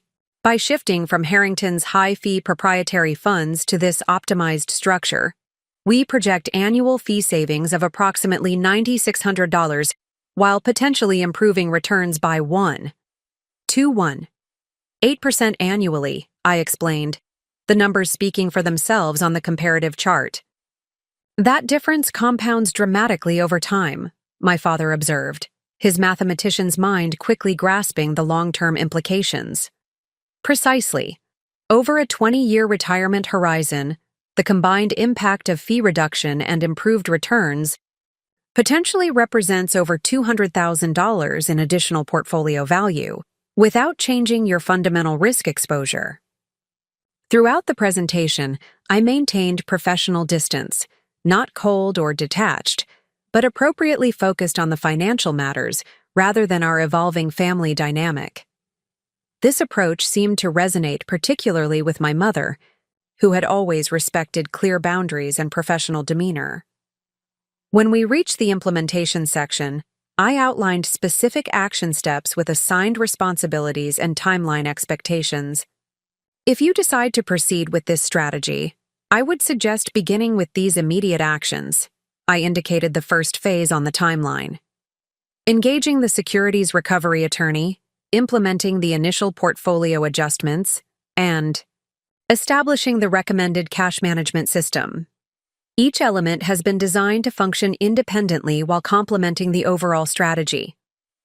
As I concluded the formal presentation and opened the floor for questions, I noticed something unprecedented in my mother's expression. Not just approval or professional respect, but something approaching pride. It was subtle, contained within her naturally reserved demeanor, but unmistakably present. "You've clearly leveraged specialized expertise with impressive results," she said, her academic's precision evident in each carefully chosen word. "What would be the next steps if we decide to implement this strategy?" I've prepared engagement documents for both the recovery attorney and my firm, I explained, indicating the folders at the edge of the conference table. The attorney would work on contingency, no upfront fees, but 28% of any recovered amount. For my firm's services, I would suggest a different arrangement. Which is? My father prompted. No charge, I stated simply. While I would typically charge around $8,500 for developing a comprehensive strategy like this, plus ongoing management fees for implementation, I won't be charging for any services related to your financial situation. That's not appropriate. My mother objected immediately. Professional services warrant professional compensation. Her insistence on proper payment, rather than accepting familial assistance as entitlement, represented another significant shift in our relationship. This wasn't the maternal figure expecting sacrifice from a child, but a client recognizing the legitimate value of specialized expertise. I appreciate that perspective, I acknowledged, but this is a personal choice. I derive substantial professional satisfaction from helping you navigate this situation successfully, and that's compensation enough in this specific case. My father studied me thoughtfully. You're certain about this? Completely, I confirmed. Though I would suggest a compromise. Allow me to handle the implementation without charge, but consider making an equivalent donation to the university's first-generation scholarship fund. This suggestion visibly resonated with both of them, academics, who had dedicated their careers to educational advancement. It transformed my fee waiver from potential familial obligation to shared commitment to a meaningful cause. That's an excellent resolution, my mother nodded with approval. As we concluded the meeting and gathered materials, my father paused before standing. I've sat through countless academic presentations, departmental reviews, and professional symposia, he said reflectively. This ranks among the most thorough and well-structured I've encountered in any context. Coming from a lifelong educator with exacting standards, this represented the highest form of professional validation. Not extravagant praise, but measured recognition from someone qualified to assess quality. Thank you, I replied simply. That means a great deal coming from you. As I escorted them from the conference room, we passed my assistant's desk where a framed article hung discreetly on the wall, a feature from Financial Planning Journal highlighting Rising Stars Reshaping Retirement Strategies. My photo and profile appeared alongside 4 other emerging leaders in the financial planning industry. My mother paused, noticing it for the first time. You never mentioned this, she observed, studying the article with interest. It wasn't particularly significant in the larger context of our discussions, I explained, though in truth, I had once imagined showing her exactly this kind of professional recognition as proof of my success. She read the profile silently, her expression thoughtful. The article describes your approach as innovative yet grounded, combining technical expertise with exceptional interpersonal skills. That seems an accurate assessment based on what we've experienced. This simple acknowledgement, recognizing my professional qualities as they were described by objective industry observers, carried more meaningful validation than any reaction to financial statements or portfolio values could have provided. When did this appear? My father asked, adjusting his glasses to read the date. About 8 months ago, I replied. Shortly after I was selected for the Industry Leadership Council. Which you also didn't mention, my mother noted, though without criticism. There's been limited opportunity for professional updates in our typical family interactions, I observed diplomatically. My mother nodded, accepting this gentle reminder of our previous communication patterns. Perhaps that's something we might change going forward, she suggested. I find I'm quite interested in understanding more about this world you've built. As we reached the building lobby, the conventional awkwardness of family goodbyes was replaced by something more formal, yet somehow warmer. the genuine appreciation between professionals who had collaborated effectively. "We'll review everything and contact you by Monday," my father said, extending his hand in a gesture that acknowledged our new professional dimension without diminishing our familial connection. "I'll be available whenever you're ready to discuss next steps," I assured them. My mother, typically reserved with physical affection, surprised me with a brief but genuine embrace. "Thank you, Sophia," she said quietly. "Not just for the financial strategy, but for showing us what we've been missing by not seeing you clearly all these years." As they departed, I returned to my office with a profound sense of professional fulfillment that transcended any previous achievement. The portfolio statement that had once seemed so essential as validation remained in my desk drawer, unopened and unreferenced throughout our entire interaction. Its contents, the $850,000 in personal assets I'd accumulated, still represented significant achievement, but now seemed almost incidental to the more meaningful success, creating genuine impact through professional expertise thoughtfully applied, and finally establishing a relationship with my parents based on mutual respect rather than persistent judgment. The financial recovery strategy I'd developed would likely restore most of their imperiled retirement security. But we had already recovered something perhaps more valuable: the possibility of connection based on who we actually were rather than who we had expected each other to be. Monday morning brought their decision via a joint email, formal in tone yet warmly appreciative in content. They had reviewed the strategy thoroughly, discussed it extensively over the weekend, and decided to move forward with full implementation. The email ended with a sentence that particularly resonated. "We find ourselves in the unexpected but welcome position of having our daughter's professional expertise become an essential resource in securing our future." This acknowledgement, framed not as capitulation or reluctant acceptance, but as genuine appreciation of value, represented the final transformation in our relationship. No longer was I the disappointing child who had abandoned a prestigious legal career for a dubious financial scheme. I had become a trusted advisor whose specialized knowledge offered solutions unavailable through conventional channels. Implementation began immediately. I arranged a conference call with the securities recovery attorney, who confirmed his interest in adding my parents to the developing class action. Their documentation provided additional evidence of potential securities violations, strengthening the collective case while increasing their individual recovery prospects.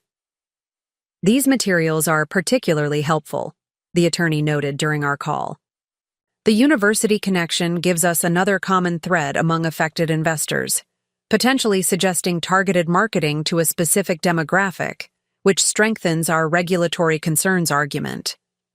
My mother, listening intently, contributed valuable insights from her academic perspective. The recruitment approach resembled academic conference invitations, exclusive, peer-validated, suggesting insider knowledge. It deliberately leveraged academic credibility structures familiar to university professionals.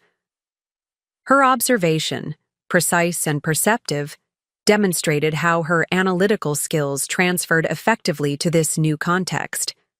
The attorney immediately recognized the value of her insight, requesting permission to incorporate this framing into the developing case narrative. "This is exactly the kind of perspective that strengthens our position," he confirmed. "The deliberate exploitation of academic validation systems to circumvent normal investment skepticism." Throughout the call, I observed my parents engaging as intellectual equals rather than bewildered victims, applying their considerable analytical abilities to a situation that had previously left them feeling powerless and embarrassed. The simple act of participating actively in the recovery process had already begun restoring their confidence, regardless of the ultimate financial outcome. Portfolio restructuring proceeded concurrently. I scheduled a meeting with my parents' existing financial institutions, accompanying them as their authorized representative. My professional credentials and prepared documentation streamlined what could have been a cumbersome process, transforming potentially intimidating financial adjustments into a clearly managed transition. When the bank representative raised questions about certain allocation changes, my father deferred to me with natural ease. My daughter specializes in retirement transition strategies. She can explain the rationale behind these adjustments better than I could. The simple introduction, delivered without qualification or explanation, demonstrated how completely he had embraced my professional identity. Not my daughter who used to be in law school, or my daughter who works in finance, but a straightforward acknowledgement of specialized expertise that he respected enough to rely upon publicly. Throughout the implementation phase, I maintained careful documentation of each step, creating a transparent record that allowed my parents to follow progress across multiple recovery fronts. Weekly update meetings became a new ritual. Thursday afternoons at my office, where we reviewed developments, addressed emerging questions, and adjusted strategies as needed. These meetings evolved into something neither purely professional nor traditionally familial, but a productive hybrid that honored both dimensions of our relationship. My mother might transition seamlessly from discussing tax loss harvesting strategies to sharing news about my brother's daughter or my sister's recent medical conference presentation. My father would analyze investment allocation percentages with mathematical precision before mentioning an interesting book he thought I might enjoy. 3 weeks into implementation, we received the first tangible victory: notification that the developer had approached the attorney representing the investor group with an initial settlement offer. They're offering 58% of principal, I explained during our update meeting, presenting the formal communication. The attorney recommends rejecting this initial proposal based on the strength of our collective position and his assessment of their increasing legal exposure. What percentage do you believe is ultimately achievable? My mother asked, her question reflecting both pragmatic acceptance of partial recovery and determination to maximize results. Based on similar cases and the specific circumstances here, I believe 70-75% remains a realistic target, I replied. Their opening offer suggests they recognize significant liability exposure. They're testing resolve rather than making their best offer. My father nodded thoughtfully. In academic publishing negotiations, initial offers are typically 30-40% below eventual settlement points. This pattern seems similar. Exactly comparable, I confirmed. They expect counteroffers and have built negotiating margin into their position. The attorney suggests a coordinated response from all affected investors. Polite rejection accompanied by evidence of continued legal preparation. This maintains pressure without closing dialogue. As we discussed strategy refinements, I noticed my mother studying me with an expression I couldn't quite interpret, not her former critical assessment, but something more contemplative. You genuinely enjoy this work, she observed during a brief lull in our tactical discussion. It's not just technical capability. You find satisfaction in creating solutions to complex problems. The comment, perceptive and unexpectedly personal, amid our otherwise business-focused meeting, caught me by surprise. I do, I acknowledged, particularly when the solutions create meaningful impact for people facing difficult situations. I see that now, she said quietly. When you left law for finance, I assumed you were seeking easier work or faster money. I didn't recognize that you might have found a better match for your particular abilities and temperament. This admission, that she had misjudged not just my career prospects, but my motivations, represented perhaps the most significant shift in our relationship. Not merely acknowledging my success, but recognizing the authentic alignment between my character and chosen field. Law never felt quite right, I explained, allowing myself a rare moment of personal reflection during our otherwise professional interaction. The adversarial structure, the focus on precedent rather than innovation, it didn't energize me the way financial problem-solving does. Your grandfather was the same, my father contributed unexpectedly. He told me once that he started his hardware business because he loved finding practical solutions to everyday problems. The business success was secondary to that fundamental satisfaction. This connection to my grandfather's motivational legacy, offered freely rather than as comparison or criticism, touched me deeply. The portfolio case containing evidence of my financial success sat unused in my office credenza, while this more meaningful validation emerged through genuine understanding of my professional character. As implementation progressed through subsequent weeks, results accumulated across multiple fronts. The portfolio restructuring immediately reduced fees and improved tax efficiency. The class action gained momentum as additional investors joined, strengthening collective leverage. Direct negotiations. With the developer established a secondary recovery channel, running parallel to the legal approach. 6 weeks into implementation, we reached a significant milestone: official notification that my parents could remain in their home based on the revised financial projections, even with conservative recovery estimates from the troubled investment. The adjusted cash flow analysis confirmed sustainable withdrawal rates without home liquidation, I explained, presenting the updated projections.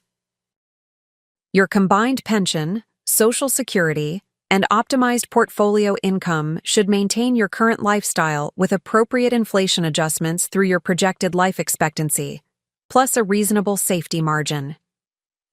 The relief on both? Their faces transcended financial considerations, touching something more fundamental about identity and continuity. This wasn't just any house, it was the physical embodiment of their life's work and family history.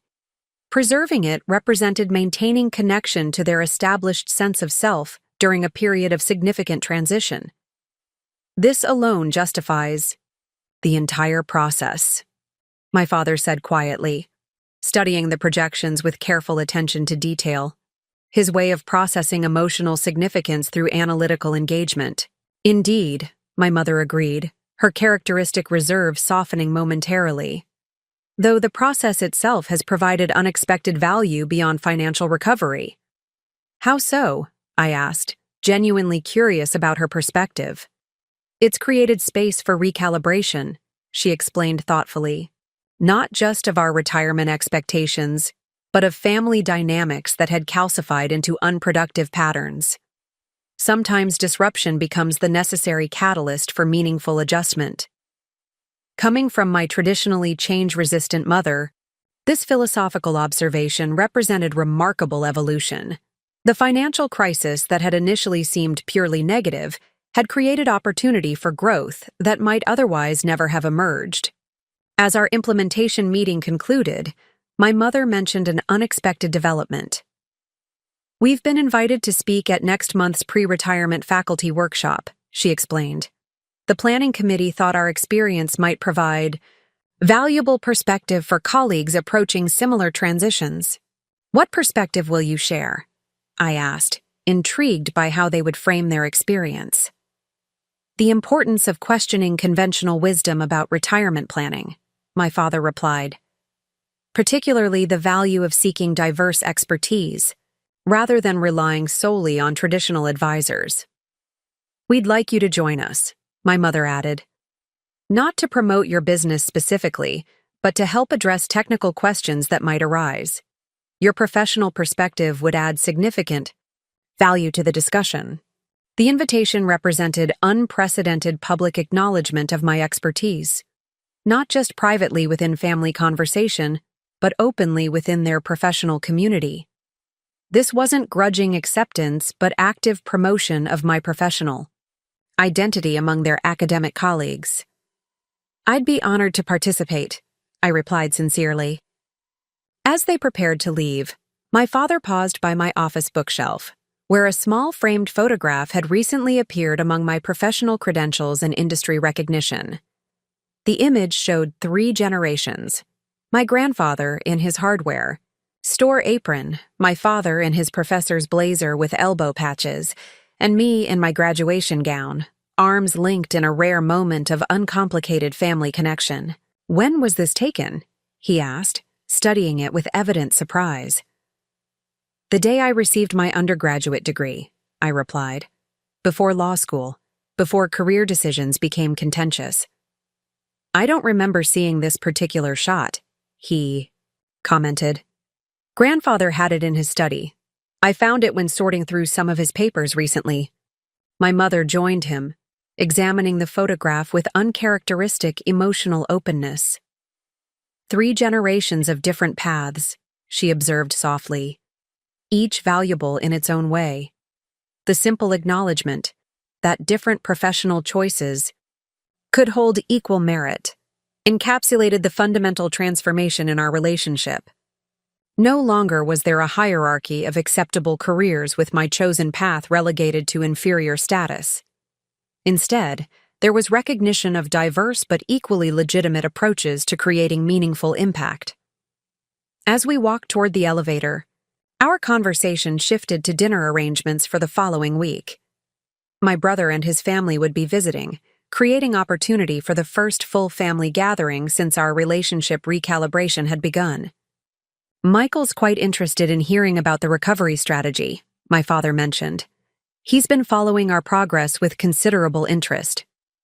"And your sister called specifically to ask about your role in resolving the situation," my mother added. "I believe she's developing new appreciation for your expertise as well." This organic expansion of my professional recognition beyond my parents to include my academically accomplished siblings represented the final dimension of transformation. The portfolio case that had once seemed so essential for proving my worth remained unopened and unreferenced, its contents rendered irrelevant by the more meaningful validation of demonstrated value through applied expertise. As the elevator arrived and they stepped inside, my mother paused, holding the door momentarily. "You know," she said with unexpected directness, "success looks different than I imagined it would for you. But I'm beginning to think your version might be the more authentic achievement."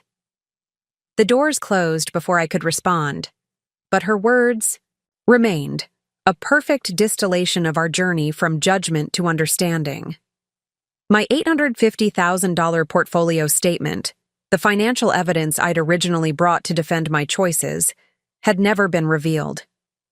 Yet something far more valuable had been disclosed: the genuine alignment between my authentic self and chosen profession, recognized at last by those whose validation I had sought for so long. Walking back to my office, I realized that my mother's devastating question at that fateful family dinner, "You'll never amount to anything in finance. What a waste of potential," had received its definitive answer, not through displayed bank statements or defensive arguments, but through the undeniable evidence of lives improved through expertise thoughtfully applied. The portfolio case could now be permanently retired from its defensive role. Its contents remained significant as personal achievement, but had been transcended by the more meaningful success of finally being seen clearly, not as a disappointment who had abandoned a prestigious path, but as a professional who had found her authentic calling and excelled within it on her own terms. 2 months after implementing our financial recovery strategy, the results were exceeding even my optimistic projections. The class action had gained momentum as additional investors joined, strengthening our collective negotiating position. 3 weeks earlier, the developer had increased their settlement offer to 67%, a substantial improvement over their initial 58% proposal. While we maintained our position that 75% represented appropriate compensation, the steady progression confirmed our approach was working. The faculty retirement workshop was scheduled for the following week, and preparation for this event introduced an unexpected new dimension to my evolving relationship with my parents. Rather than simply inviting me to field technical questions, they had requested my input on structuring their entire presentation. "We want to frame this as a case study in financial resilience," my father explained during our planning session in my office conference room. "Not just the technical aspects of recovery, but the psychological and interpersonal dimensions as well. The committee specifically mentioned interest in the family dynamics aspect, my mother added, her academic precision evident in how she organized her presentation notes. How professional relationships intersect with family relationships when financial challenges arise. This framing represented remarkable evolution in their perspective.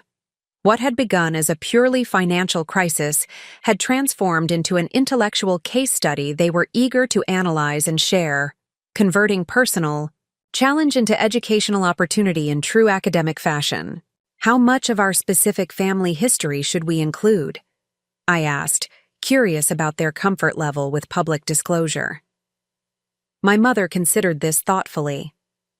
I believe appropriate personal context adds valuable dimension, including my initial skepticism about your career choice and how that complicated the situation seems relevant to the larger theme of reconsidering conventional wisdom.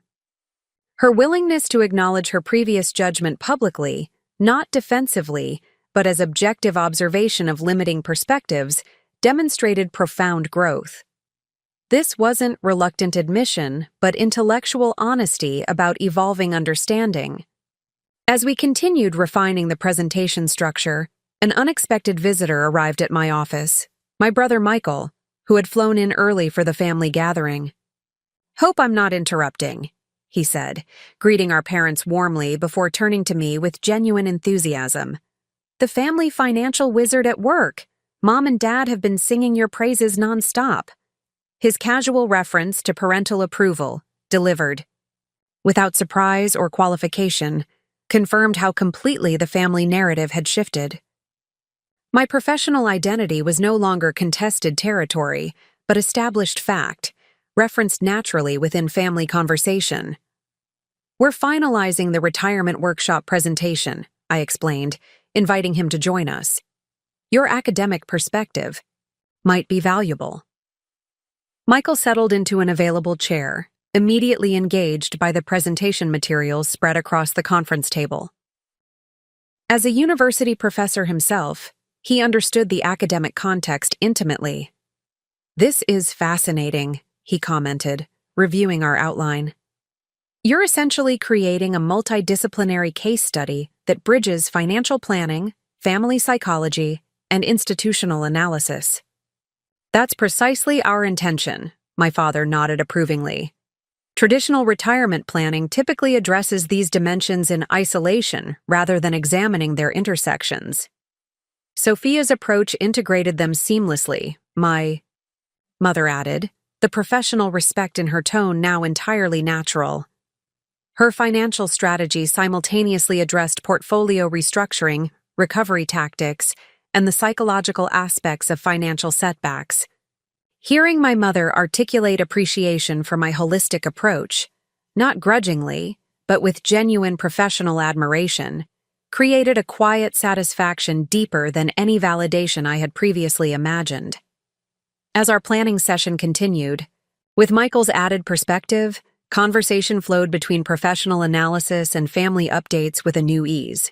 My brother shared developments about his daughter's preschool adventures and his wife's recent research publication with the same engagement he brought to discussing asset allocation strategies and tax efficiency techniques. This natural integration of professional respect and family connection represented the most meaningful outcome of our entire journey. Not compartmentalized roles, but authentic wholeness, each dimension enhancing rather than competing with the others. The following afternoon brought another significant development, an email from the securities recovery attorney with breaking news about our case. The state regulatory authority has initiated a formal investigation into the development group. I explained to my parents during our regular update call. This dramatically strengthens our negotiating position and potentially accelerates the recovery timeline. "What prompted the regulatory interest?" my father asked. "Our documentation was apparently instrumental," I explained. The attorney forwarded the prospectus materials and comparative analysis I developed, highlighting specific disclosure violations. The regulatory team found sufficient cause for immediate investigation. "So your analysis directly triggered this development?" My mother's question sought precise attribution rather than general understanding. According to the attorney, yes, the specific technical violations I identified provided actionable evidence that warranted formal investigation rather than preliminary inquiry. The significance of this development extended beyond potential financial recovery.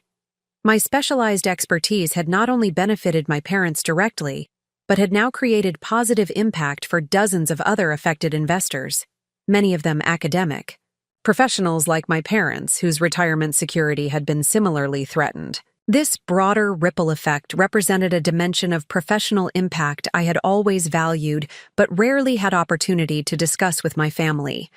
My work typically occurred within confidential client relationships, making its wider significance invisible to those not directly involved.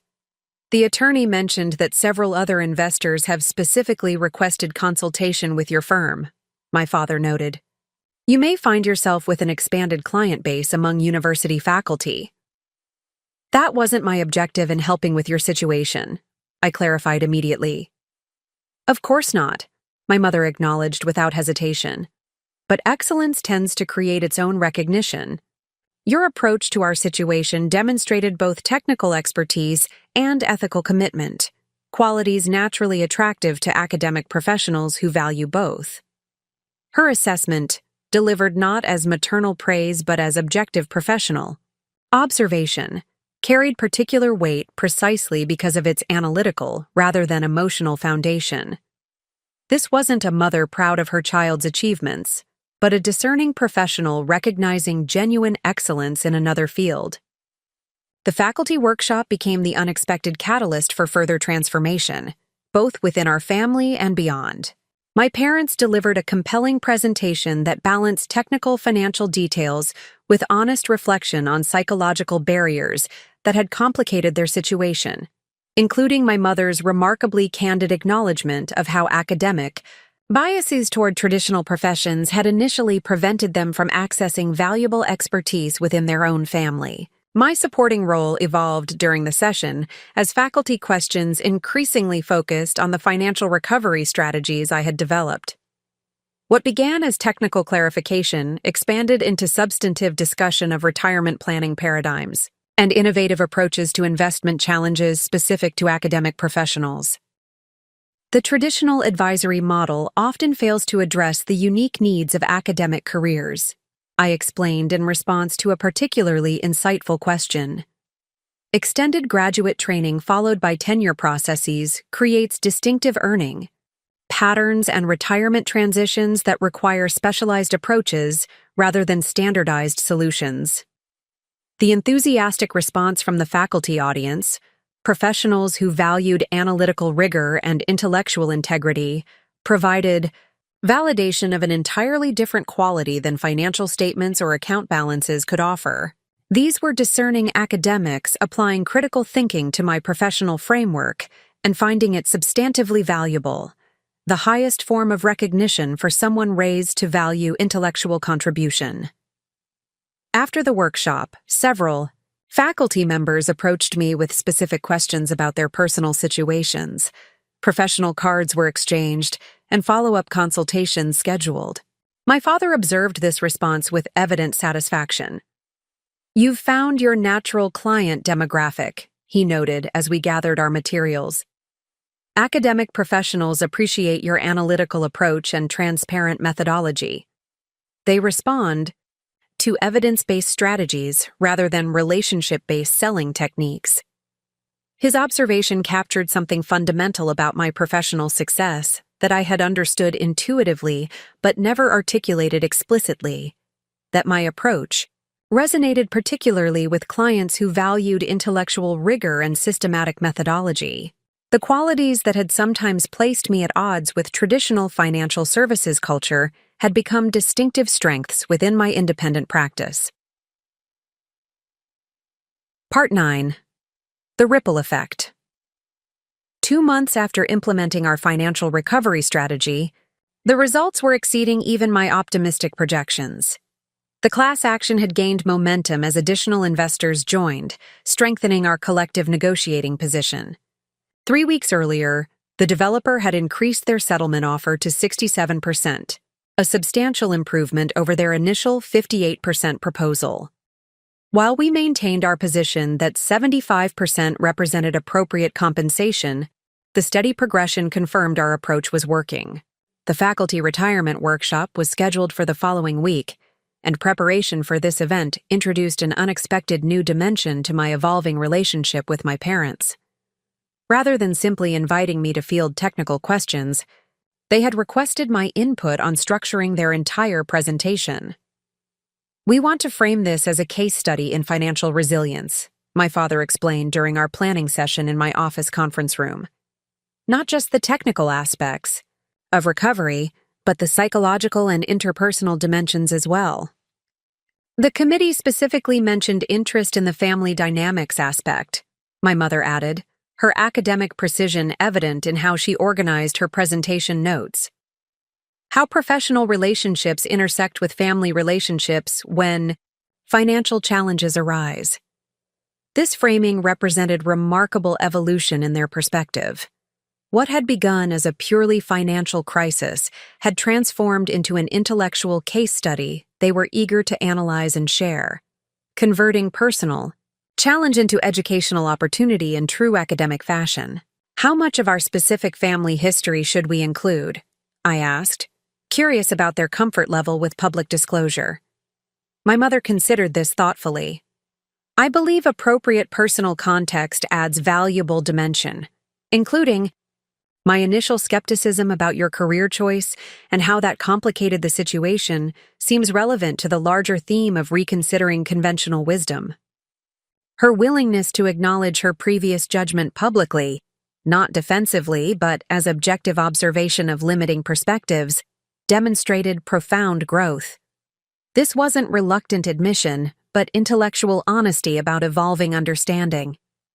As we continued refining the presentation structure, an unexpected visitor arrived at my office, my brother Michael, who had flown in early for the family gathering. "Hope I'm not interrupting," he said, greeting our parents warmly before turning to me with genuine enthusiasm. "The family financial wizard at work. Mom and Dad have been singing your praises nonstop." His casual reference to parental approval, delivered without surprise or qualification, confirmed how completely the family narrative had shifted. My professional identity was no longer contested territory but established fact, referenced naturally within family conversation. "We're finalizing the retirement workshop presentation," I explained, inviting him to join us. "Your academic perspective might be valuable." Michael settled into an available chair, immediately engaged by the presentation materials spread across the conference table. As a university professor himself, he understood the academic context intimately. "This is fascinating," he commented, reviewing our outline. "You're essentially creating a multidisciplinary case study that bridges financial planning, family psychology, and institutional analysis." "That's precisely our intention," my father nodded approvingly. "Traditional retirement planning typically addresses these dimensions in isolation rather than examining their intersections. Sophia's approach integrated them seamlessly," my mother added, the professional respect in her tone now entirely natural.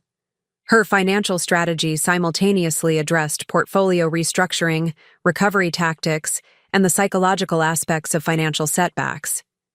Hearing my mother articulate appreciation for my holistic approach, not grudgingly, but with genuine professional admiration, created a quiet satisfaction deeper than any validation I had previously imagined. As our planning session continued, with Michael's added perspective, conversation flowed between professional analysis and family updates with a new ease. My brother shared developments about his daughter's preschool adventures and his wife's recent research publication with the same engagement he brought to discussing asset allocation strategies and tax efficiency techniques. This natural integration of professional respect and family connection represented the most meaningful outcome of our entire journey. Not compartmentalized roles, but authentic wholeness, each dimension enhancing rather than competing with the others. The following afternoon brought another significant development: an email from the securities recovery attorney with breaking news about our case. The state regulatory authority has initiated a formal investigation into the development group. I explained to my parents during our regular update call. This dramatically strengthens our negotiating position and potentially accelerates the recovery timeline. What prompted the regulatory interest? My father asked. Our documentation was apparently instrumental, I explained. The attorney forwarded the prospectus materials and comparative analysis I developed, highlighting specific disclosure violations. The regulatory team found sufficient cause for immediate investigation. So your analysis directly triggered this development?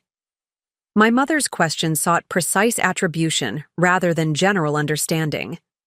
According to the attorney, yes. The specific technical violations I identified provided actionable evidence that warranted formal investigation rather than preliminary inquiry. The significance of this development extended beyond potential financial recovery. My specialized expertise had not only benefited my parents directly, but had now created positive impact for dozens of other affected investors, many of them academic professionals like my parents, whose retirement security had been similarly threatened. This broader ripple effect represented a dimension of professional impact I had always valued, but rarely had opportunity to discuss with my family. My work typically occurred within confidential client relationships, making its wider significance invisible to those not directly involved. The attorney mentioned that several other investors have specifically requested consultation with your firm, my father noted. You may find yourself with an expanded client base among university faculty. That wasn't my objective in helping with your situation, I clarified immediately. Of course not, my mother acknowledged without hesitation. But excellence tends to create its own recognition. Your approach to our situation demonstrated both technical expertise and ethical commitment, qualities naturally attractive to academic professionals who value both. Her assessment, delivered not as maternal praise but as objective professional observation, carried particular weight precisely because of its analytical, rather than emotional foundation. This wasn't a mother proud of her child's achievements, but a discerning professional recognizing genuine excellence in another field. The faculty workshop became the unexpected catalyst for further transformation, both within our family and beyond.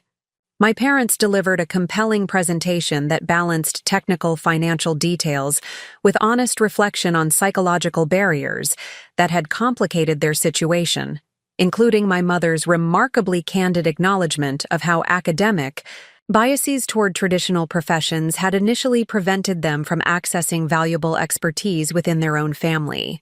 My supporting role evolved during the session as faculty questions increasingly focused on the financial recovery strategies I had developed.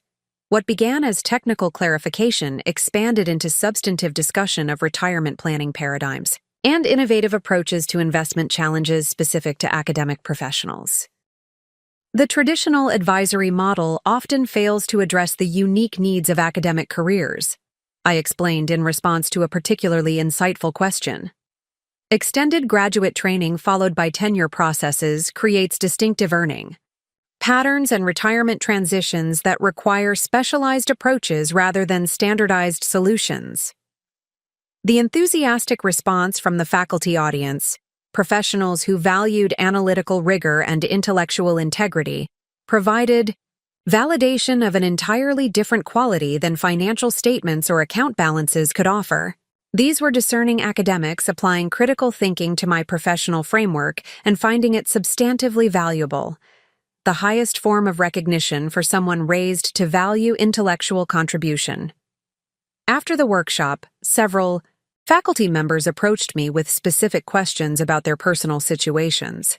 Professional cards were exchanged and follow-up consultations scheduled. My father observed this response with evident satisfaction. You've found your natural client demographic, he noted as we gathered our materials. Academic professionals appreciate your analytical approach and transparent methodology. They respond to evidence-based strategies rather than relationship-based selling techniques. His observation captured something fundamental about my professional success that I had understood intuitively but never articulated explicitly.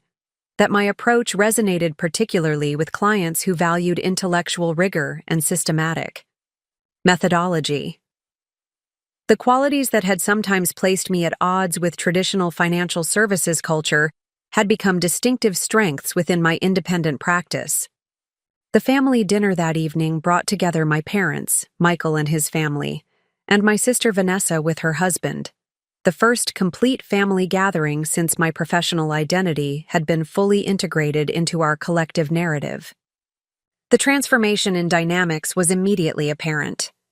"Tell them about the regulatory investigation you triggered," my father prompted during dinner, his tone reflecting genuine pride rather than obligatory interest. As I explained the recent developments in their financial recovery process, I noticed my sister Vanessa, historically aligned with our mother in respecting only traditional professional paths, listening with uncharacteristic attentiveness. "That's genuinely impressive," she acknowledged when I finished, using technical expertise to create systemic accountability rather than just individual solutions. Coming from my surgeon sister, who had always viewed her own profession as inherently more significant than my financial work, this represented meaningful recognition, not condescension disguised as compliment, but authentic professional respect across disciplinary boundaries. "Several of my physician colleagues have mentioned similar investment situations," her husband Robert added. "Would you be open to consulting with them? I've been concerned about some of the financial advice circulating within medical practices." The request, offering professional referrals from a previously skeptical in-law, demonstrated how completely the perception of my expertise had transformed within our extended family, from dubious career deviation to valued professional resource in less than 3 months. As dinner concluded and conversation flowed naturally between professional updates and family matters, my mother disappeared briefly into her study, returning with a small package wrapped in simple silver paper. "This seems an appropriate moment," she said, placing it before me. "Not for any specific occasion, but in recognition of what you've helped us understand."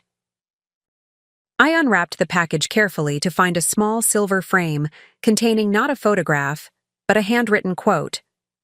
"Success is not measured by what you accumulate, but by what you enable others to preserve and achieve." My own words, I recognized, with surprise. "From your presentation to the faculty," my mother confirmed. "It captured something essential about your professional philosophy that resonated deeply with me. A perspective on success I hadn't previously considered, but now find compelling. The simple gift, acknowledging not just my professional achievements but my underlying value system, represented the most meaningful validation I could have received. Not impressed by financial statistics, but genuinely aligned with the core principles that guided my professional approach." Later that evening, as family members departed with warm exchanges and promises of more frequent connection, my father drew me aside for a private moment on the porch of my parents' home. The home they would now be able to keep because of the strategy we had implemented together. "I was organizing some old papers recently and found something that belongs to you," he said, handing me a faded envelope. "Your grandfather gave this to me before he passed, with instructions to share it when the time was right. I believe that time has arrived." Inside the envelope, I found a handwritten letter from my grandfather, dated shortly before his death 3 years earlier. The contents brought immediate tears to my eyes. "My dearest Sophia, by the time you read this, I will have been gone for some time. Your father holds this letter with instructions to share it when you have fully found your path, not when others recognize it, but when you have proven its value through meaningful impact. I have watched you struggle against expectations that never fit your unique gifts. I recognized in you the same entrepreneurial spirit that guided my own journey, not driven by financial ambition alone, but by the desire to solve problems that matter and create security for others. You will face Resistance from those who value only traditional paths and conventional measures of success. Remember that true achievement isn't calculated in account balances or professional titles, but in lives improved through knowledge thoughtfully applied. The money I've left you is seed capital for your vision, not validation of your worth. The Baisad, true inheritance I hope to pass on, is the understanding that independence of thought, coupled with disciplined execution, creates impact that transcends conventional definitions of success. With unwavering faith in your chosen path, grandfather. The letter, written before my career had gained any recognition, before the portfolio that now stood at $850,000 had begun to accumulate, before I had proven anything to anyone, including myself, represented perfect validation, not contingent on financial metrics or external approval, but based on fundamental understanding of character and capacity. He knew, my father said quietly, watching my reaction. Long before any of us recognized it, he saw exactly who you were meant to become. The portfolio case that had once seemed so essential for proving my worth remained in my office, unreferenced and unopened throughout our entire financial recovery process. The validation I had sought through financial achievement had arrived, through entirely different means, through demonstrated expertise, through lives improved, through authenticity aligned with purpose. Up next, you've got 2 more standout stories right on your screen. If this one hit the mark, you won't want to pass these up. Just click and check them out. And don't forget to subscribe and turn on the notification bell so you don't miss any upload from us.